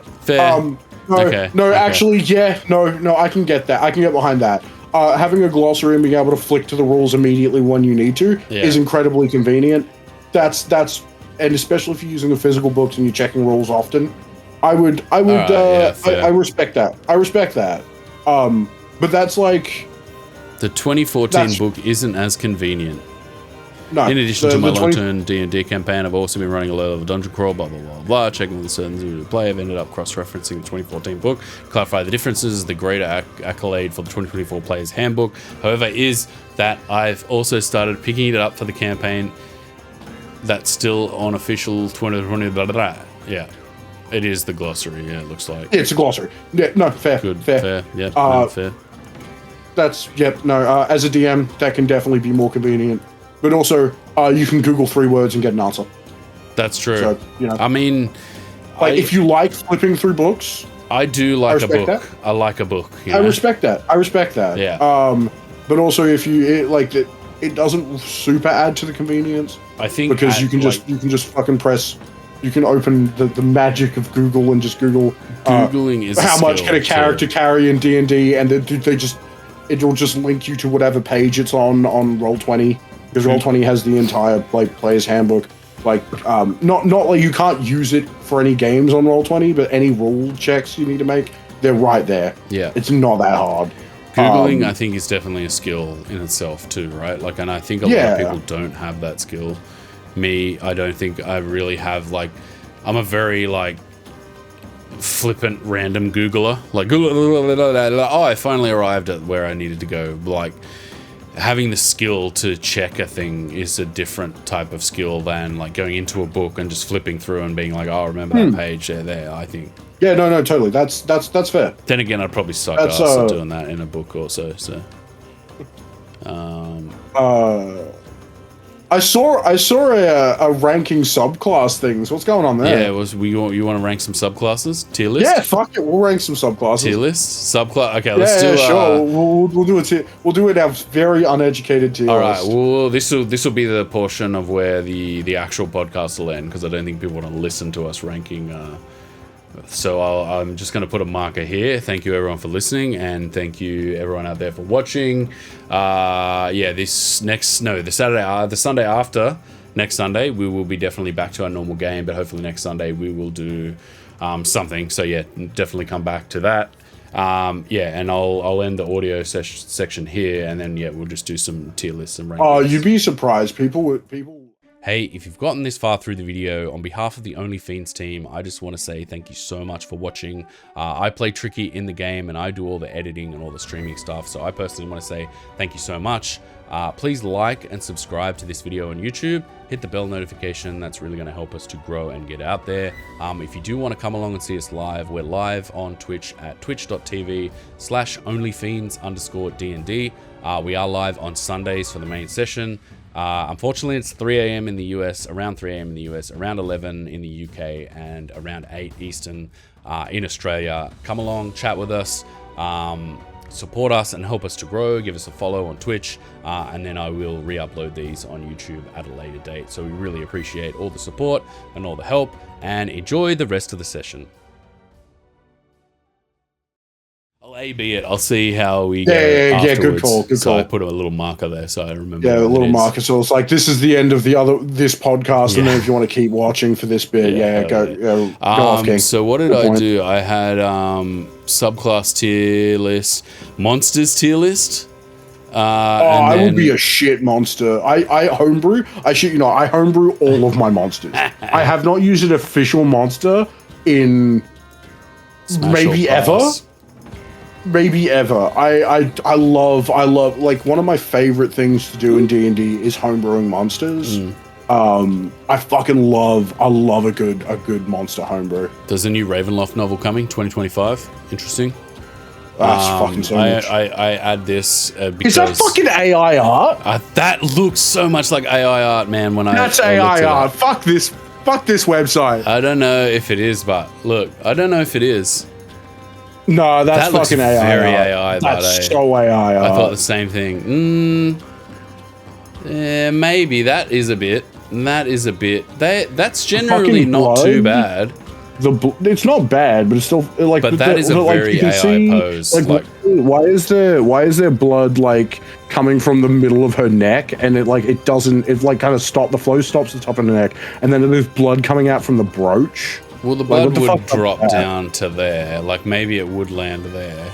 No, maybe. Let's. But there's also no blood on her teeth. That's true. Wait, interesting. And there's a weird gap there.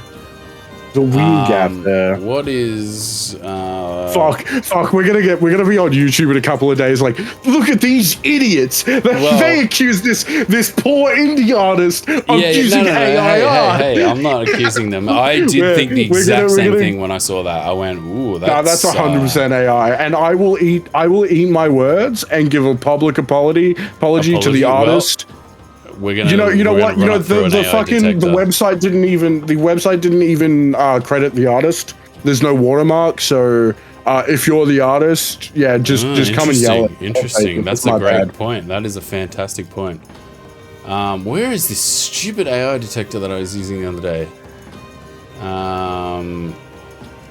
Here it is. All right, Hugging Face. That's why it's had a weird name, so I didn't know what it was. Nah, fair. I'll happily eat my words. If I can drop it on my desktop. Hold on, let me make that full screen and I'll drop it on the desktop. And then I think I have to upload it. Hold on. Drop Can you just copy the link? You can. Okay, here we go. We'll bring it back now. Just Boomer. Yeah, fucking Boomer Googling, submit. Let's see how we go. Yeah, I reckon 91%. Ooh. Yeah, see, like, very interesting. I did think the exact same thing. That's so AI. Like, just pose and that there is such an AI. All right, let's hit the other ones. There's a bunch. And also, you've got to think like lazy, very lazy. There, look. That is like AI is so lazy at doing random things, it's quite lazy at doing this sort of stuff, but it's done a decent job here. I mean, in it doesn't this look part is awful. a little bit lazy in there. Like all these weird gravestones have turned into like little fucking, I don't know, they look like faces type things. Here's a bit I don't lazy hate too. looking at it, but it's just Nah, I hate it. it's just looks like weird, yeah. I use AI art. I'm not gonna lie, I do, but I don't. I use it for like personal shit. Like I'm not Why did I close that? like fuck. That's AI. That's so AI. That's also AI. Look at the random fucking letter. Look at the random letters. DPF. Yeah, there's fucking. Yeah. Yeah, that's The something's random, going on there. That's the random half letters are just These sticks are a bit lazy too. And here. yeah. Yeah, there you go, eh? Interesting, very interesting. The weird way like there's smoke coming off the watermark is a very good astute Yeah. observation. Yeah, you miss as soon as you're missing a watermark, you're like, all right. Interesting, very interesting. Because like a lot of things, like even if they don't pay, we'll use like public images that are free. Yeah, and they'll often have a watermark. Very interesting. Unless it's like official D&D art that they've just ripped from the books, and then they paid a licensing fee, so maybe there's no watermark. But like that looked so AI. Yeah, that did. Interesting, very good. Because I thought the same thing, exactly the same thing. Yeah, no, you had it right. You had it right. All right, let's do a class tier list. Class tier list, and then we'll do we'll do the subclasses after that. Yeah, fucking us. All right, so what do we get? Artificer? Oh, like B tops. B?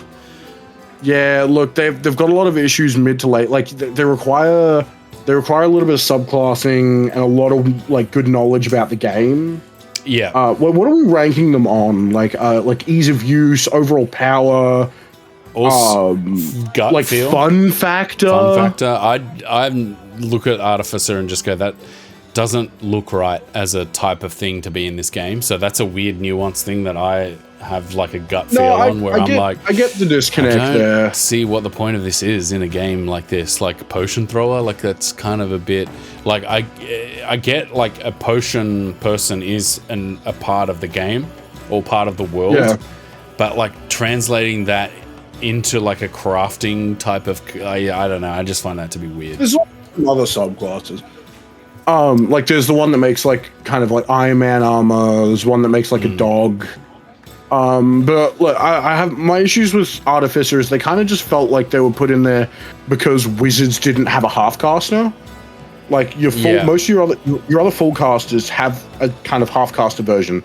Sorcerers kind of get Warlock, not really, but like kinda. What are they called? Fucking clerics have paladins. Druids have rogues. Wizards had nothing. And I feel like there was just kind of that was like to fill a niche that no one was really asking for. And like, don't get me wrong, I've played an Artificer. They can be fun. They're just so finicky. And unless you really know what you're doing, or you look on the online for a like a pre-built kind of subclassy multi-class thing, unless you know, they just kind exactly of feel underpowered. And so unless that's really what you want, like you want to be the fucking the mad scientist tech man, like if that's the aesthetic you're going for, then like fucking oath. But like, it's such you can do that with any narrow world to live in, man. Yeah, and like there's like this.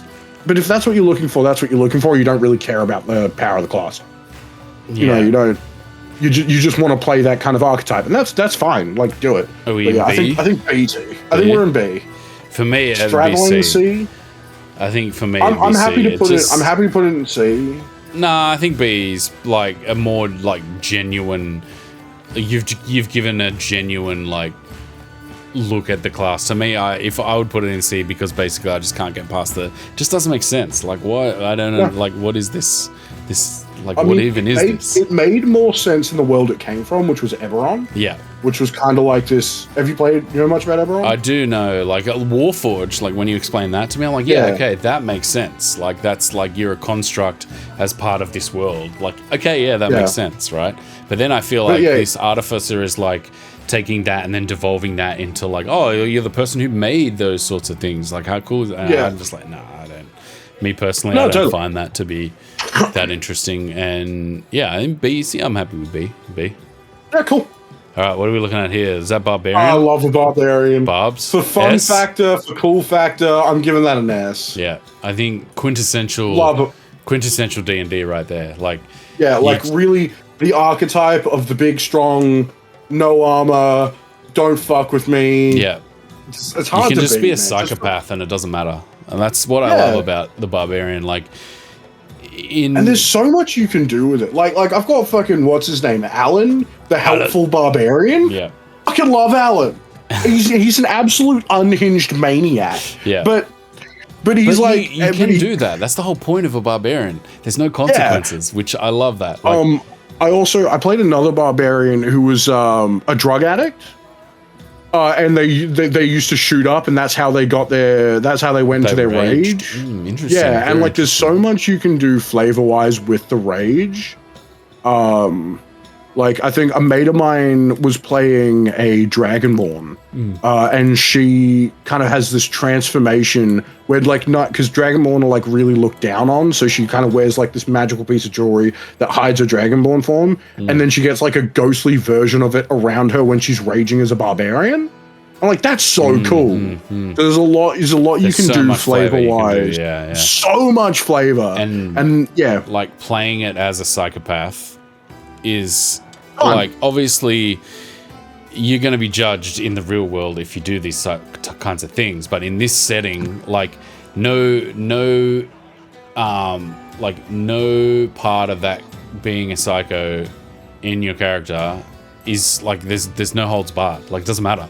Like, you're a barbarian, so you're kind of supposed to do that. Which, I think, like, when I played Magna, like, originally, it was a very, like... good representation of like my inexperience of the game. Like I was very like, oh, can I be a psycho, or like I don't know if I should do this, and but then like you realize that like what are you doing? Like the whole point of your character is to just be a nutcase, and like if someone comes at you, like to just be like, yeah, let's go then, like and like rage and shit. So like very quickly you realize, oh shit, like there's no holds barred to this character. And that's why I love it. That's why it's S tier to me. Yeah, no, I'm happy you just to do put whatever you want to do, and yeah, S tier. Yeah, there's so much you can do with a barbarian, and you can play anything from like the most calm human being you've ever met, like a super cold, calculating rage, to someone who's completely unhinged, like attacks everything inside, and like no one bats an eye. There's no kind of player who's like, that's not how to play. That's not how you should play a barbarian. Well, there's so consequences to this, and it's just like, but he's a barbarian. That's the whole point. I mean, yeah, there's still going to be social consequences for like your actions, but I think like there is an expectation that is like you're not going to get people going like, oh, fuck you for playing him like that. You know, there's less stigma around being an asshole. Yeah. If you're a barbarian. And even if you just are being an asshole at certain points, that is in itself the beauty of like being able to play. Yeah, there's time and a place. Yeah. And and that is when more people are definitely more on board for it. Yeah. Perfect. All right, Bard. Yep. D. I do love a good Bard. It's down here. That's where it is. D? You're gonna put D? It's like down here. It's in add additional things to your tier list. I hate Bards, man.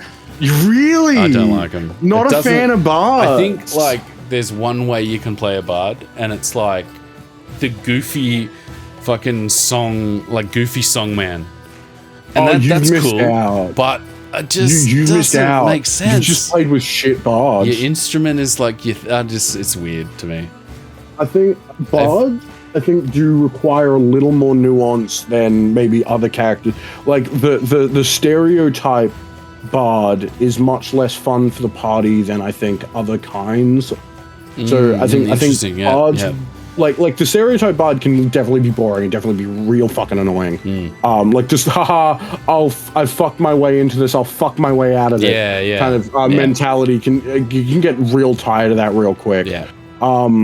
But I think there's a lot of people who've played a lot of fun bards in a lot of different ways, and I think it's not great as a first character because I think people do fall into those stereotypes quite easily. But I reckon are we rating these like how much we want them in our group? Because I think that's it can be part of it. Good way of I think that's generally like how I like to rate at least my classes. Fair. Not necessarily like how much I want to play them, but how much I'd like to see someone else play them. And that I give Bard maybe also a B because I don't know if I like. I definitely play with a lot of shit bards. I play with some great ones, but I'm definitely apprehensive of bards as a class. They can draw in shitty players. I'm not going to pretend like they don't. I've experienced the kind of the bard, the shit bard, but I've also I had a friend who played a changeling bard, but they were a psychologist, and their whole thing was changing. They were a grief counselor, and the whole thing was changing into like the images of their loved ones, so people could say goodbye, get off everything off their chest. Interesting, like trauma counselor. And trauma counselor, and they moved through that, and that was really cool. They played a high intelligence, high wisdom, very low physical stats, low dexterity, low constitution, low strength, high int whiz and charisma bard. So they were very well spoken, super understanding and empathetic, and like that was really cool. But I don't think everyone's got the capacity for that. I think people just it just has the ability to just go wrong. Like people just go into the I'm just gonna be that kind of bard where you're just like, oh, really. No, 100%. So I think B's a good spot for bard. B. All right, let's put it in B. I think like I a coin toss whether I want them in my group or not. Blood hunters. A. To A. I love a good blood hunter. Blood hunters. I think I'm probably biased here because one of my first like long-term campaigns had a great blood hunter in it, and he was phenomenal. Played it real well.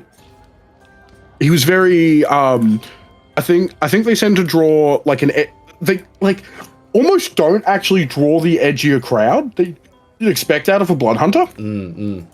Like you think blood hunter, fighting monsters and they're super broody, like but they just don't. Van Helsing, but like I don't think I've personally never experienced someone who plays a blood hunter that way. The 3 blood hunters I played with, one was a student who was at a university who was majoring in like monster biology. And I was like, that's really cool. House on the Hill you'll style. And you'll and then like so and you're cutting up these monsters, and like after sessions he would dissect them during his like long rest and like write things down in his notebook.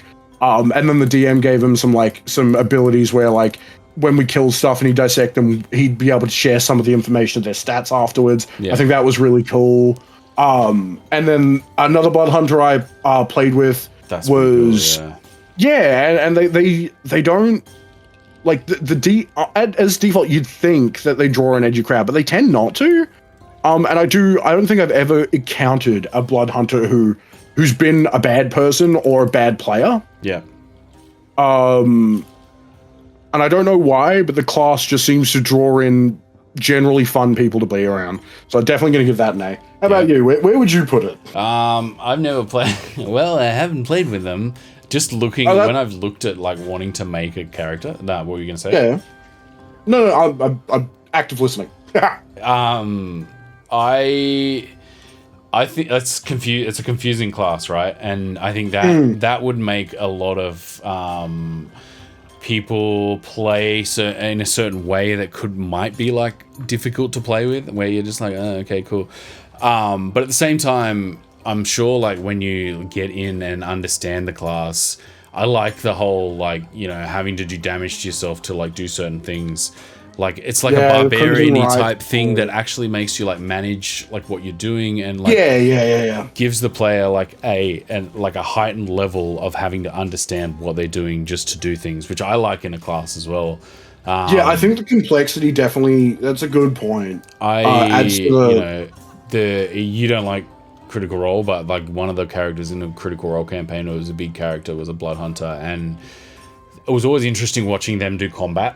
And then eventually, spoiler alert, if you're ever going to watch it, I don't think you are, but he eventually kills himself, like, using one of his blood maledics not by accident, but, like, just, I think, in playing the game, thinking he had, like, more room to move, and he did a blood maledict and was like, oh shit, that literally kills me, damn it, like, that's it, like, and that was a big moment in the series. That episode was the first episode I ever watched, and I have no idea what the fuck was going on. And I was just like, whoa, this is pretty crazy. Like, fucking, this is very interesting in terms of, like, what D&D is. So, like, I have, like, an affinity to that part too. But at the same time... no, definitely. I'm not a huge fan of, like, the Order of the Lycan, like, you know, werewolfy type stuff. It's not... I'm not that big into that sort of stuff. But it sounds like it might be interesting. I definitely think you hit something there. When you were talking about, like, the possibility to damage yourself, I think the complexity of the class and that kind of self-sacrificing nature of it definitely probably encourages more experienced players to play it rather than new ones. Yeah. Because new people, I think, like, Magic the Gathering's got, like, a thing where, like, new players hate losing life. Yeah. And I think D&D's a lot the same. Like, you don't... I think a lot of those newer players would be, like, very adverse to taking damage, and same with, like, your power gamers and, like, those edgy people. They're like, I want to be number one, I want to be the best, and, like, taking damage and showing weakness in any way is super anti that, which might be one of the reasons it kind of avoids the trappings of those kinds of edgier themes. And as a new player, like, I remember I was going to play in one of the one-shots, but it was just so confusing, and I was just got to. I think I will eventually, but, like, I remember, you know, this was, like, back in the day, and I remember looking at it and just being like, this is so confusing, like, I would genuinely fuck this up. I don't know what I'm doing, like, with this shit. And I think if it was a full campaign, it might be more interesting than just being like, oh, level 3 or, like, a level, like, I think it was, remember when we did that all-female one? I think I was going to do it then, and I just was like, level 10, like, I'm just so confused, I don't know, and then I didn't end up doing it. There is those higher level one shots do kind of have that issue of, like, if you want to play a new class you've never touched before, you're dropped in the deep end with all of the abilities, and there's no kind of build-up. So that's totally fair. I think I'm more comfortable starting out and learning and building as I go in a class sense than dropping, because I ended up doing like going with Blade Singer, and it was quite fun. It's just like it's tough if you don't really know what you're doing when you dropped in at level 10. Like, it does get a bit like, oh shit, what am I doing? Like, oh, fuck, what do I do again? Like, I've got all these things. One shots. That's why I kind of like maybe a 3-shot, 3 or 4-shot. Short mini campaigns. It kind of gives people enough of downloading save games, like back in the day, like back in the, and you're just like, I have no idea what I'm doing. This is fun. Like, you know what I mean? That's a fucking great way of putting it. Yeah, like you haven't played a game in a while, you load up your last save. The fuck do all of the buttons do? Oh, I can't remember what this is. Holy shit! And then you have to go back and start again. Just I remember how to play this. Yeah, fuck. I had that with Helldivers today. Actually, I jumped back on Helldivers for the first time in a couple months. And I was like, fuck, what do all my buttons do? Yeah. I kept grenading my friends when I was like trying to stim pack myself. They're like, fuck, dude, get it together. Sort yourself out, son. Like, I'm sorry. I was like that I'm sorry. I was playing Baldur's Gate, went back to Baldur's Gate 2, and I was just like, wait, what was I doing again? Oh man, I'm in the DLC. I totally forgot what I was doing. All right, Cleric. Is that Cleric? Love a Cleric. S tier. S? Instant S tier. Boom. You love the Twilight Cleric, don't you? Do love... Cleric's super powerful, really intuitive. And they avoid one of the trappings I have with spellcasting classes, which is choice paralysis. Because wizards wizards and bards and sorcerers, once you pick your spells, you cannot change them until you level up. Yes. Okay. Yeah. That's just the spells you've got. Yeah. And I think when you level up, you can only like swap out one. Whereas like cleric and druid, they can change them after a long rest, which really helps with, especially for newer players, so they're not like, oh, what do I take? What's good? And they get like super in their heads about it, because you can just swap it out. So great. Like, if you don't like, you can, and it definitely makes you experiment with all of your spells. Yeah. Because if you don't like it, just don't take it on a different day. Yeah, just change it up. And you end up like getting much more of a breadth of knowledge about like spellcasting in D&D with a cleric. And you can do weird, and you can take weird spells, and you don't feel punished for it. For sure. You know, you don't like maybe you feel like bad one day because it didn't get used, and you're like, oh fuck, won't take that again, and then you have to take it again. But like at least you tried it. For sure. And you didn't lose fucking like a spell slot for an entire, let's say like 10, 15 sessions between level ups. You didn't lose out on a spell and have a useless spell for 10, 15 sessions. You had it for one, maybe two. And that has an economy to it, right? When you're a wizard, you have an economy to like copying spells and like having a spell book, and like if you really play it as an in-depth, like you're actually playing the game in depth, you actually have that the mechanic of having to learn spells and all sorts of things. Like I do love that for wizards, but yeah, for sure that works. But when you're a cleric, you just get the spell straight away, and I think quintessentially as a class, I think it fits. It fits the base game like a lot better, as like you said, like learning the game, like as a build-up character, it fits that like so much better than a wizard does. But at the same time, if you want to start out with a spellcaster, cleric. Yeah, once you they're also really tanky as well. Yeah. So like new players don't feel as afraid of dying because you got like heavy armor and martial weapons. So even if someone gets up in your face, you can still do something about it. Yeah. Whereas like your wizard, you're just fucked. And you can be a bit reckless, which is good. You can be a bit reckless and not feel like you're going to be like if you make a mistake, it's not going to cost you the game. Whereas some of those lighter. Like some of those like other spellcasters definitely do have that feeling of like the risk is much higher.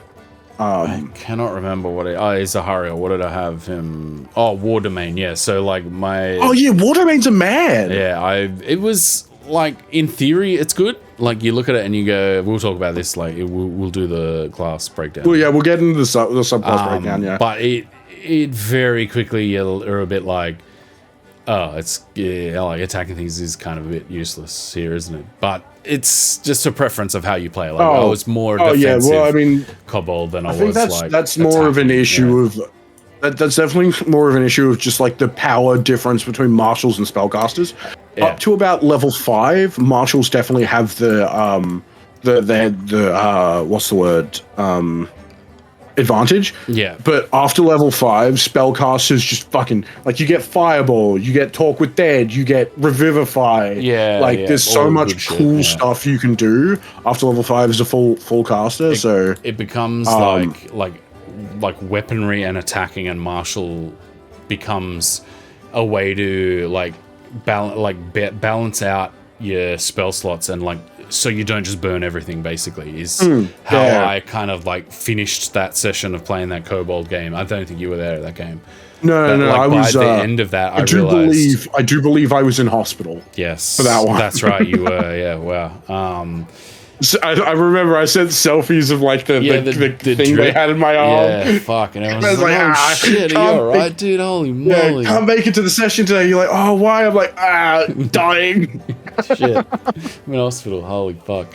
But it became like I just remember like by the end of that, I was like, oh, I'm using the attacks and the defense as a way to kind of like meter out or like the spells and that. Otherwise, like you just use all your spells and you're just like, well, that's the end of it. Like at level 3, you're just like, oh, cool, 4 spell slots, bang, done. And you're just like, well, that was fun. You know, I'm not gonna get a rest because it's a one shot, but like, you know. Yeah. Once you hit level 5, you get like 7 spell slots, and you get more of the utility spells open up as well.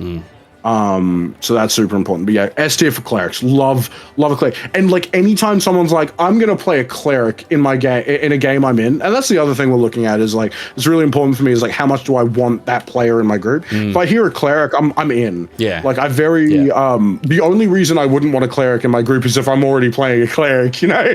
Yeah, I mean you can yin and yang it a little, but yeah, you're right. A cleric has to be in. Like if the cleric's in, you're like, yep, I'm in. Yeah, fucking in. I'm always happy to see a cleric. All right, Druid, I believe that is. Druid? Wait, is it? Or is that Druid? No, that's Paladin. Druid. That's Druid. The sickle's the Druid, the crossy one with the paws, the Ranger. Yeah. I have trouble ranking Druids. I don't play with them enough. Yeah, I've never... I think they have the potential, like, as looking at building a character. They look sick as fuck. I've never seen a druid and gone, oh, that's dumb. I hate that. Like, there's none of the druid subclasses that I'm like, that's awful. Like some of them are kind of underwhelming. The Circle of the Land just kind of adds extra spells to your spell book, which, you know, I think like that's cool. I think I would want to play that from the start too, right? Like, yeah, start out like with an idea of your druid, like what type of druid you want to be, because obviously druid you've got to be like part like one with the earth. I think that's like you really don't have to be. Well, I think like to play a base quintessential druid, right? Oh yeah, you kind of want to start out like that, but then there's all these other circles that can change that. And I think, yeah, if I got dropped in, I would like, I don't know what I'm doing, far out. I don't know where I'm going with this thing. But I think from the start, if I played a you know, flowery style druid, I think that would be some pretty fucking fun shit by like level 10. I played with my two favorite druids. A mate of mine played a druid. It was a custom race rat folk, rat king sewer druid. So there's a druid subclass called druid of the Seward. It's like there's a druid subclass called like Circle of the Swarm, I think, or something like that, or like maybe Circle of the it's like a mushroom one. And he was like a crazy dude that had like fuck tons of rats. That's pretty cool. And he was like in touch with like that kind of like weird kind of pigeony rat mouse cockroachy ecosystem of the city, and that was kind of his domain was that kind of weird symbiotic shit ecosystem that exists in cities. And my second favorite druid was a different friend of mine, or a different game I was in. She was a wildfire druid who was just a fucking eco-terrorist and would just burn everything. That's pretty cool. And that was dope. Yeah. She was just like a mad eco-terrorist that was like, fuck your coal digging, and blew up the coal mines, you know. And I'm like, it was kind of like an evil camp. We were very morally gray. And so like there was a lot of people that died, you know. That was interesting. So I reckon either B or A. B? Yeah, we'll give it B. I would like to play one day. I'd love, you should. These rankings are my personal feelings. Yeah, that's they're fair. not. Yeah. It's alright. Nobody's going to come after you. Oh, you're not going to get cancelled for these rankings. Unfortunately, a C. Fighter C. I feel like fighters are a C. They're just. The problem is they just don't like even their subclasses that feel unique don't feel unique enough. Like. I love a fighter as a splash. You know, you take maybe one level in fighter, maybe 2 levels in fighter here and there, and it just kind of shows that your martial prowess has gone up. And even though there is so much you can do with a fighter, like class-wise, it can be anything you want. It can be like a grizzled mercenary, or you know, some kind of boxer, or just some dude that. Fucking like you could be cavalry, you could be a peasant who learned how to fight with a spear, some city guard. There's just like boring. Yeah, it's at least no one I've played who's played a fighter has played a super interesting character. I think that like brings in the fighter. The action, like the action economy of D&D is kind of antithetical to what a fighter like is built for, like the classic fighter. No, this is the opposite. You reckon? No. So action economy is king in D&D. So the more actions you take, the better.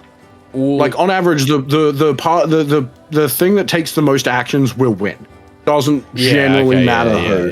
And then fighters get like action surge. They get the most attacks. Yeah. Like there's a lot fighters do. But I think my problem's always been. Does that that doesn't really help with like the utility of what a fighter is, like weapons, like attacking.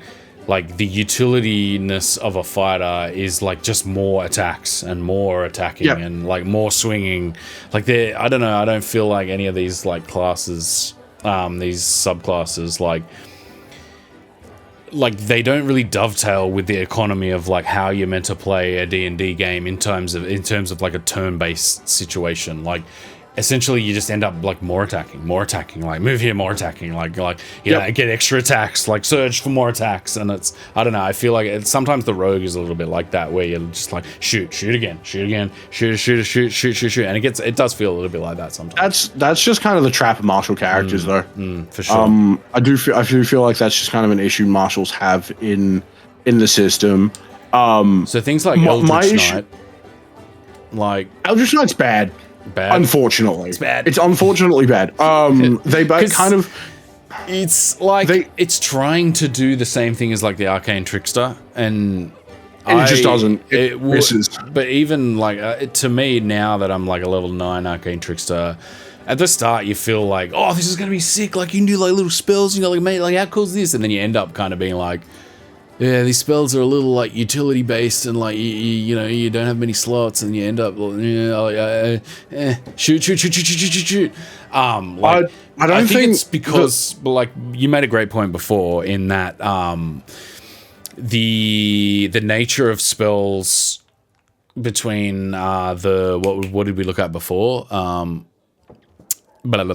Artificer, like the nature of spells, like it doesn't fully dovetail into being like your spells are what you need to do. Like here's what you need for your spells. So you end up kind of looking at the spells as a side portion and like finding how to use that side portion rather than being like these spells are like an important part of how I do like what I do. Because like the utility part just like is a little like to the side and doesn't make sense. But like you need to go through it to understand that if that's the build you're playing, right? Like I'm not saying like that every build this happens, or like nobody's ever played a class where they've done that and it's like been fucking awesome. But like I think you've got to very quickly understand whether the spells and shit are for you. But then again, I go back to like it just becomes the same thing of just like slash more attack here. How do I get another attack here, another attack here? And I guess that if you want to play that as a fighter, then yeah, go for it. My issue's always been with fighters as characters, as like the players are always great. But I think interesting fighters happen despite their class, not because of it. Mm-hmm. Like there's very little your class can add to your role playing. As a fighter, and that kind of always just like Blood Hunters. Like as I said, the dude who they were a uni student and they were writing their PhD on like monster biology. Like that's because of their class. And then like the druid, the rat man, like because of their class. Whereas I think fighters' characters have to be interesting despite their class, and there's not much what they can do to add to it because of their subclass and their class. I think there's a couple of subclasses that kind of do it. But we'll get to that in the subclass. But I just reckon unfortunately C tier. C? Yeah, unfortunately. I feel like, I think it's gonna be tough. And you've really got to dive deep in, and that I think also brings it down a little bit because like you can't just like find these awesome things and go, cool, this is what I'm doing. Like you really got to dig deep to get a fighter. You've got to be able to write an interesting character with no abilities, and then just kind of you've got to ignore the abilities because they don't add much to your character. Although playing a samurai would be pretty sick. Like it's not impossible, but it's just more difficult. Monks. I reckon. What did I? But yeah, I did play a monk I was a robot monk, and Yeah, you were. It was you had to go for that session, and you didn't. Oh, that was the horror session. That was the horror session. With, yeah, James's hilarious character that just ended up dying straight away. When I played it, I feel like I got a little taste of what Alex was trying to explain to us the other day. It's like you don't really get like haptic feedback of your attacking. You know what I mean? Like a fighter, you're like slashing and you're doing damage and you're rolling dice and you're like, fuck yeah, like I'm doing damage. Whereas when I played that monk, I did a few attacks and I was just like 6 damage, 4 damage, 7 damage. And you just feel like this is like, what is this? This is doing nothing. Like I feel like weak and wasted, you know?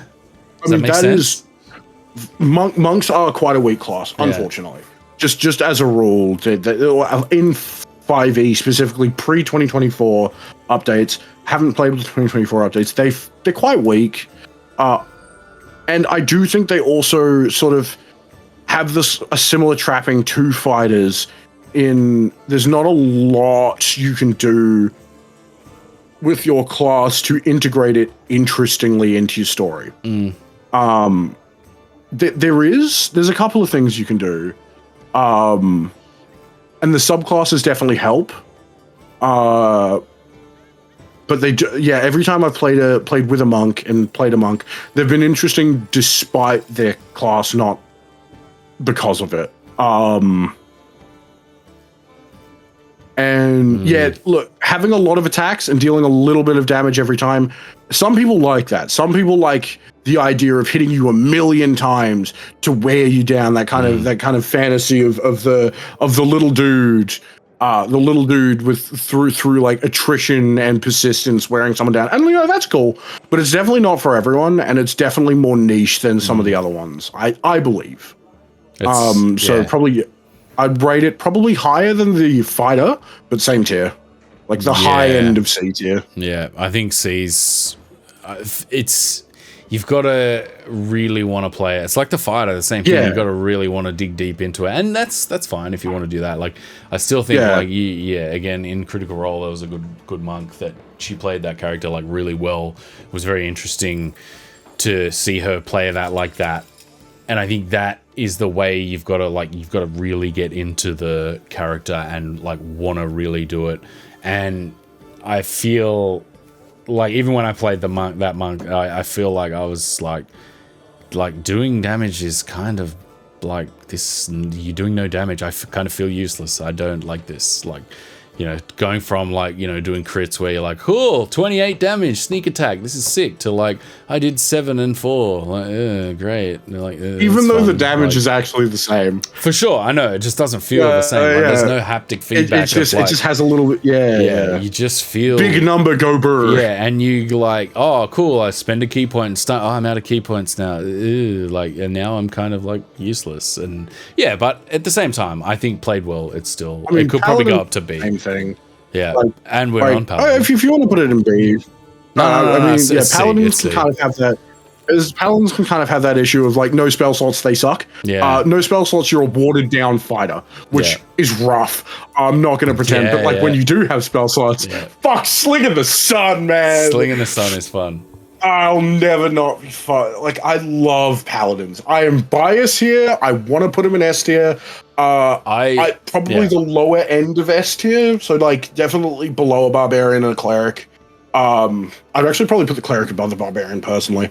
But all the high A, I love a cleric, but I do notice, and I'm not going to pretend like this isn't an issue.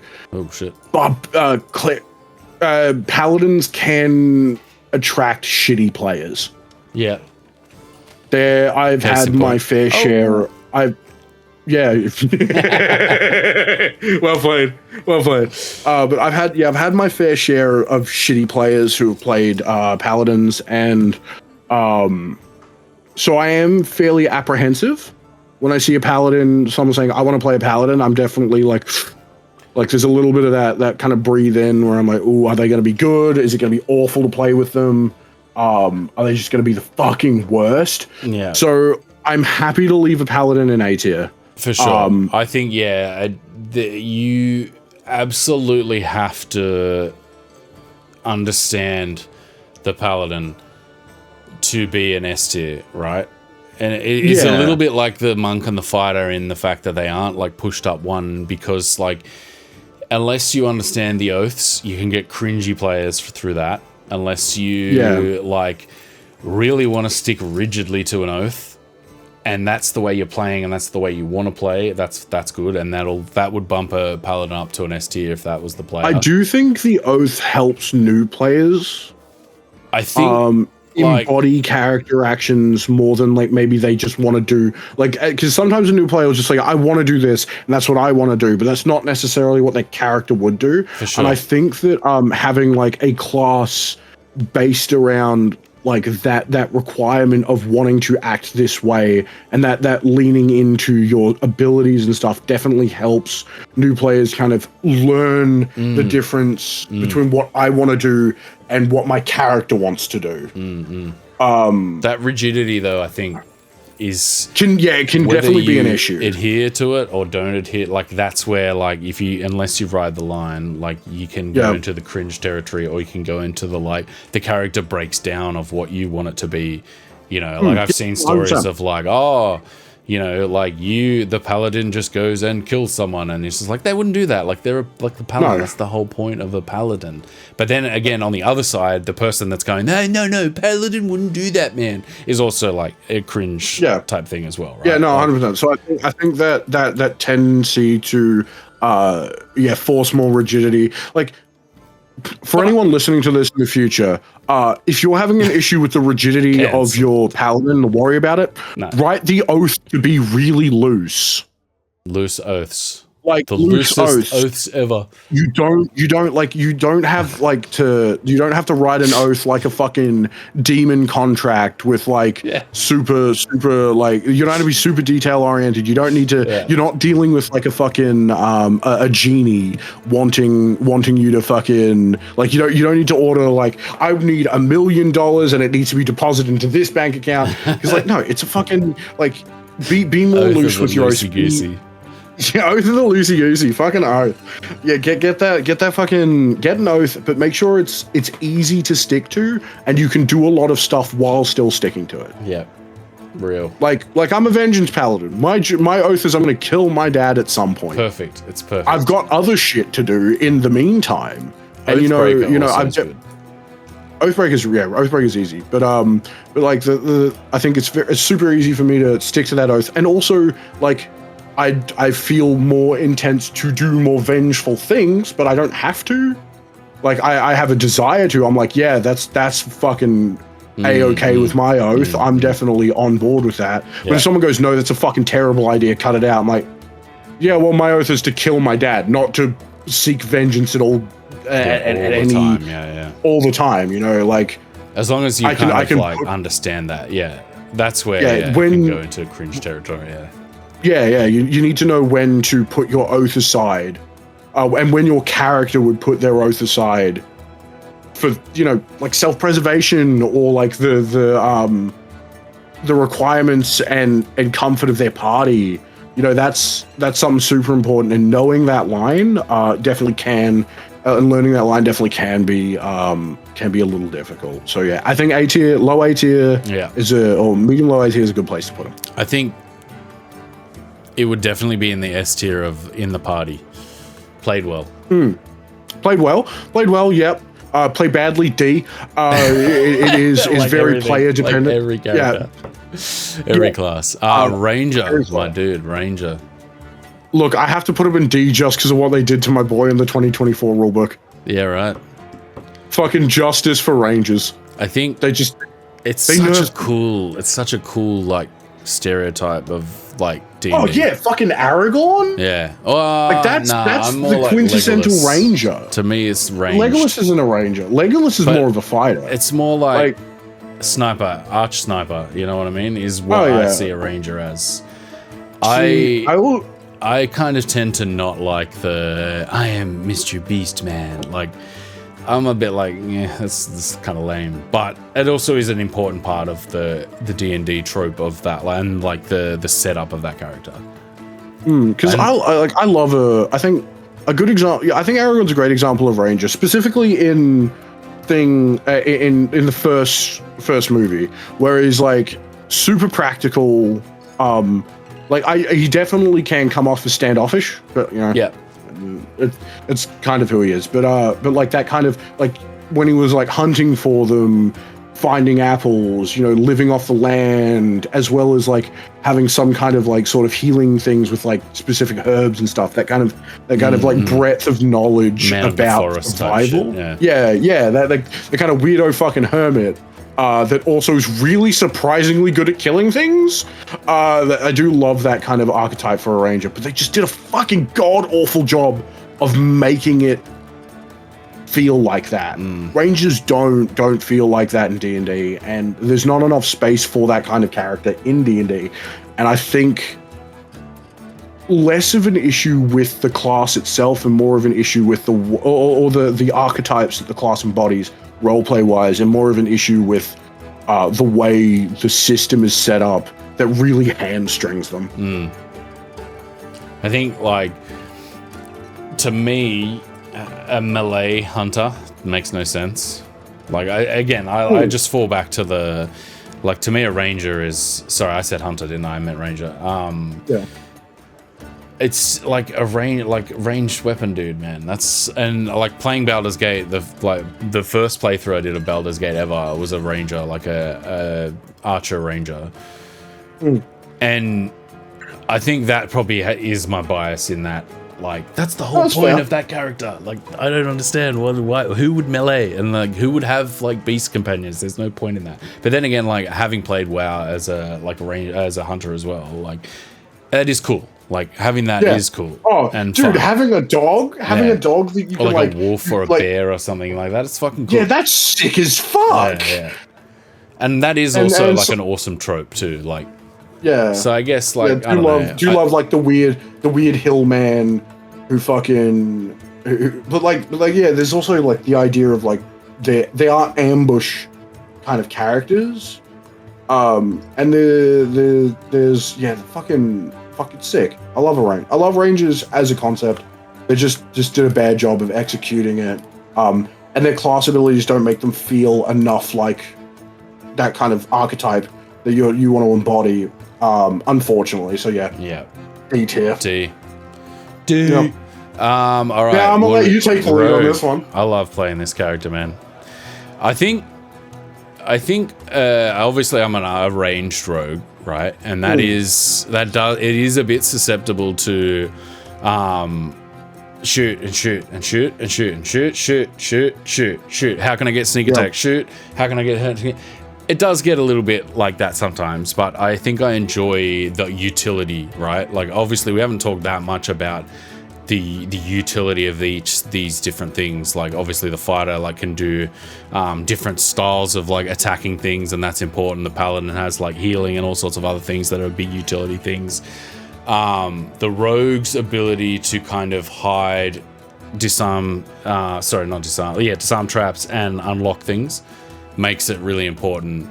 And it always, in my opinion, it always should and makes me like style the way I play, right? Like, I'm always thinking about that aspect, right? Like, and that helps because I'm ranged. That helps way more. Like, and you know me, like, I'm not a very like, oh, I'm gonna like just be at the front. How cool is that? I'm gonna be at the front. But like when I need to do it, then I'll go and do it. Yeah, no, sure. But I'm still a bit like, it's not an S tier because of the fact that you get like stuck in these spirals of just trying to find sneak attack all the time, and that I don't. And that, in my opinion, is like a little bit of like sometimes.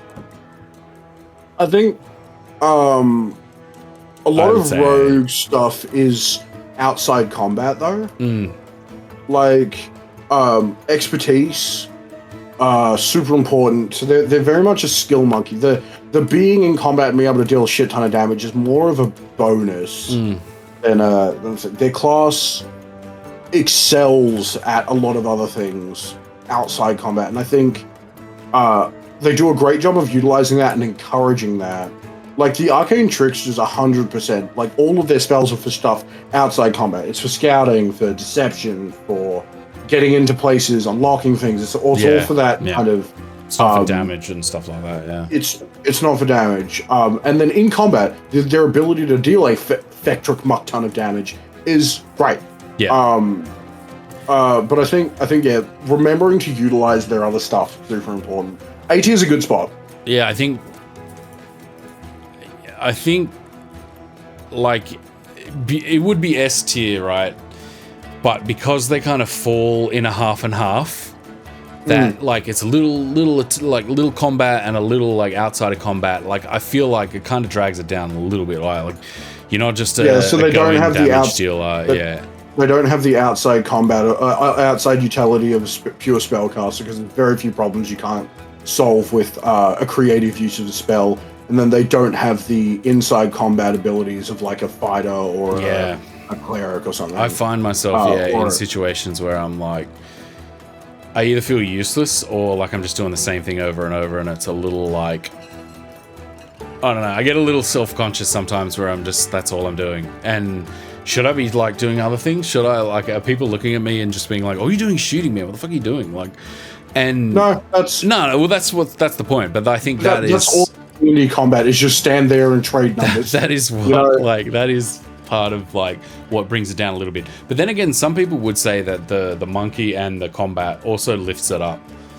And I do agree with that a little bit also. Like that does feel like super important. There's no place where a rogue is bad, but there's no places outside maybe stealth where you'd pick a rogue over everyone else. And like, there's very few places where I go, if I had to pick one class to do this one thing, I'd pick a rogue every time. Like, besides maybe stealth and the lockpicking, they get that in the bag. But, like, in combat, if I had to choose pure combat, probably choose a fighter. If I had to choose pure utility, I'm picking a wizard.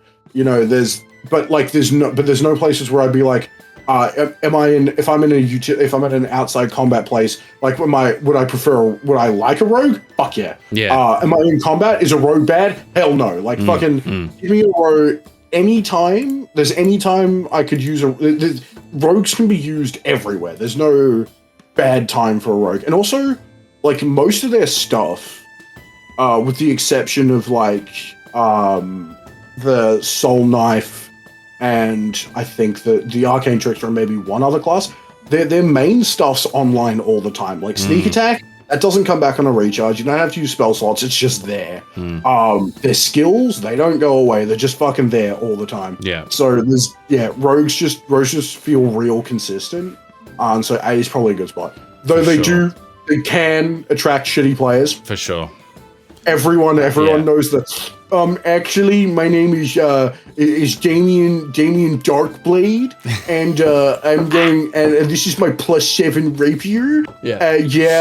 And I'm gonna sit in the corner and I'm gonna brood, and I'm gonna be angry at everyone. Like, I'm gonna run across into the light and then go, no, I'm rolling stealth, so you can't see me. And you're like, no, that's not how that works. And then I'm gonna stab him, and I'm just, how much money does he have? Like, fuck off. Yeah, that's not fair.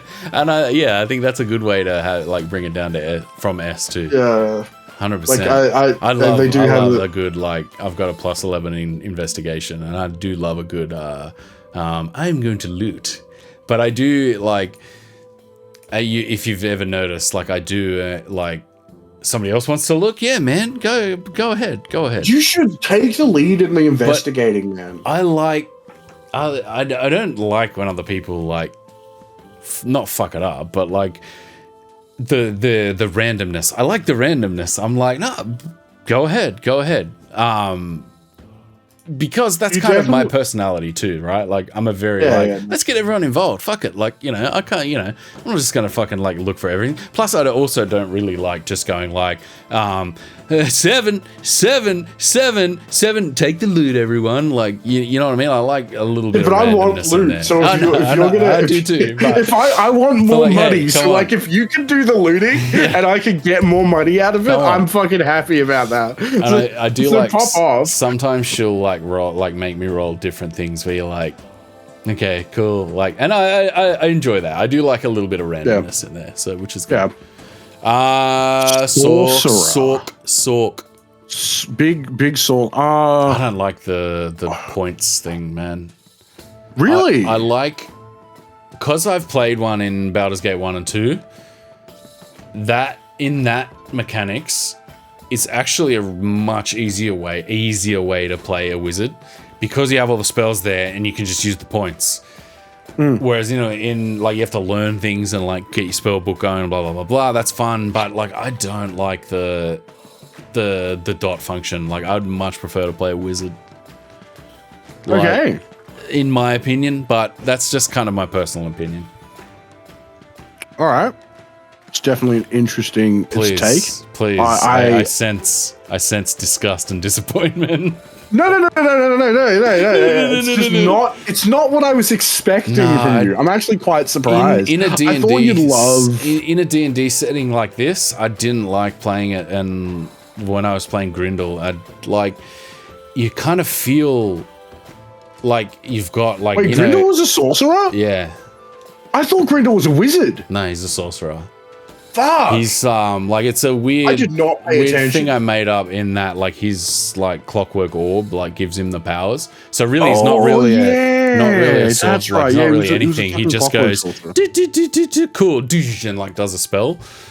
That's kind of cool. So that's kind of the flavor of what he does. But like I Dude, found that's like, sick flavor. I kind of like you do a couple of things and you're just like, that's it. Yeah. That's it. I mean, Cool. you can fall. That's kind of the trap of spellcasters. Yeah. Specifically spellcasters that don't have the ability to swap their fucking spells. You can definitely have dead spells for many sessions. So but then sorcerers do have like I like the point system. I'm gonna be honest. No, that's fair. I think the ability to change your spells a little bit adds just enough utility that some of those dead spells can be more useful than you're expecting in more places. Like for example, the spell fucking like Arcane Lock. It creates an invisible lock that can only be opened by someone else, but like it takes a while and it's real obvious because you're fucking waving your hands. But like then silent spelling the Arcane Lock so you can just do it with no components.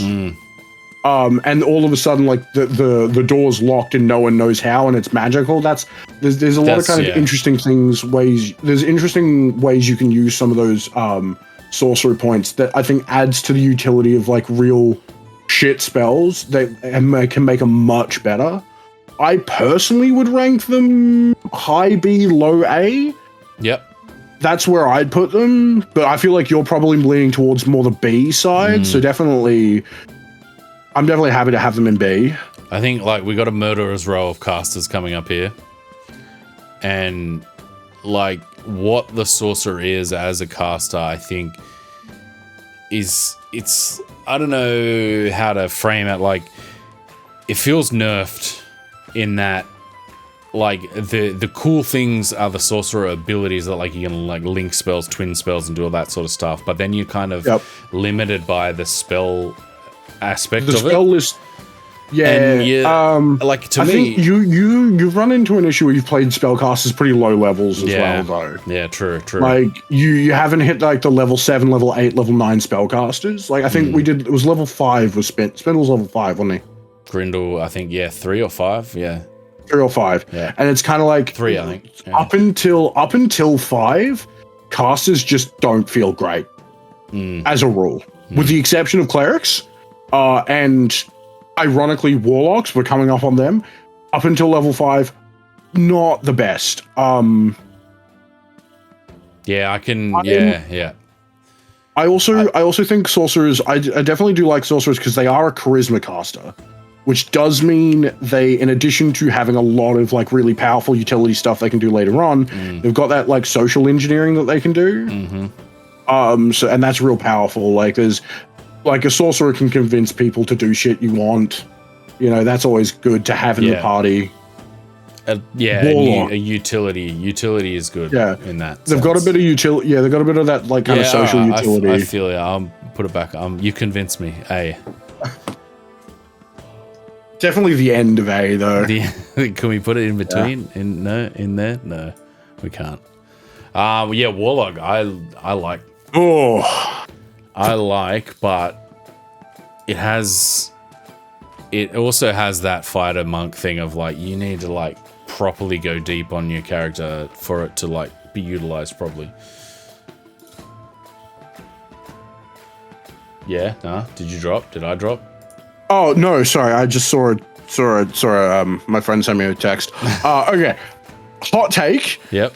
I fucking hate warlocks. Ooh, there you go. There you go. I played a warlock for 2.5 years. Down here. And they are so fucking underpowered past level for 4. Wow. I thought no one takes fucking short rest. No, they only have 2 spell slots. Yeah, wow. There to level 11. Like, fuck. Like level at fucking, and like sure they come back on a short rest, so like you 2 only need an slots? hour. Is that right? No, that's it. Wow, I don't think I've played I haven't played a warlock. Like at level 1 and 2 and 3 and 4, those 2 spell slots don't super matter because you got Eldritch Blast and Hex, and it does a stupid amount of damage. It's 1d10 plus 1d6 plus your charisma modifier. That's insane. Like fucking a fighter is doing damage dice, which is a d8 normally, maybe 2d6 depending. Let's say we'll give them the benefit of 2d6 plus strength modifier. So let's say, and we're level 4, so let's say 3. 2d6 plus 3 is an average of 10 damage. So yeah, so 7 on the dice because it's the most common. Then 10 damage. The warlock at level 4 is hitting Hex, which is a d6, so that's an average of 3 damage, plus a d10, which is 5.5, so ran that to 6, so that's 9 damage only off the dice, and then 100% of the time they're taking fucking agonizing blast, which adds their charisma modifier, so they're dealing like 12, 13 damage every turn at range. That's really good. The problem is it does not scale very well, and as soon as when you're getting into those higher levels, it just sucks. Yeah. What level did you get to when you were playing it? 14. Wow. Okay. Yeah. So that's pretty deep in. Yeah. We started at level 3, so 11 level ups, and like between level 3 and level 6. Not too bad. You didn't feel like you were running super far behind. But then, like, beyond that, it just kind of got rougher and rougher. And I love a warlock. I think they've got great roleplay potential, especially with the pact. You can, like, a lot of DMs were super hands-on. What pact did you play? Subclass, rather. Sorry. Fuck, what's it called? Pact of the Old One? Old One, yeah. That actually looks fascinating, to be honest. But it's super fun. He was, so the backstory was he was a kid who got hold of a book of like from the outer world, like Lovecraftian knowledge, and then accidentally signed a pact with an ancient elder god, and then had to spend his entire. So he became a crazy homeless person because he had to fulfill these wild, wacky fucking things that they wanted him to do, and like. You can't hold down a job when the tentacle monster in your head is telling you to steal goats and set them free in a random forest on the other side of the country. Like, hell yeah. You know, and it was he wrote a book because one of the times the thing wanted him to write a book, so he wrote a book on Eldritch Feng Shui. Like. That's great. It was great. That's so the character, and it gave the DM like the ability to just get me to do random shit. Oh Yeah, shit, like he that's would. fantastic. I'd have fucking like random ass objectives, and then he'd give me like little buffs for them temporarily. Like sometimes it'd be like you've got a +1 to attack because he like knew I felt really underpowered. So like I'd do some random side quest, and then he'd give me like until the next one came around, I'd have like a random buff, and that was really cool. But that was the DM doing a lot of work to make that class feel fun. Whereas by itself, it can be real rough, and if you don't have a DM who's clued in, it can be awful because like they can not bring in a lot of your packed stuff. Yeah. They like you can have the DM just kind of ignore it, and it's like cool. So all of this backstory stuff doesn't matter. Yeah, that's a big thing. And so it can very much it can rely on the DM's input, and that's a lot of trust to put in them. There's not a lot you can do about it. So I think I'm leaning towards C personally, even though I do love a warlock. I think it's just rough playing one. Well, depending on the subclass, I'm just reading a couple of them.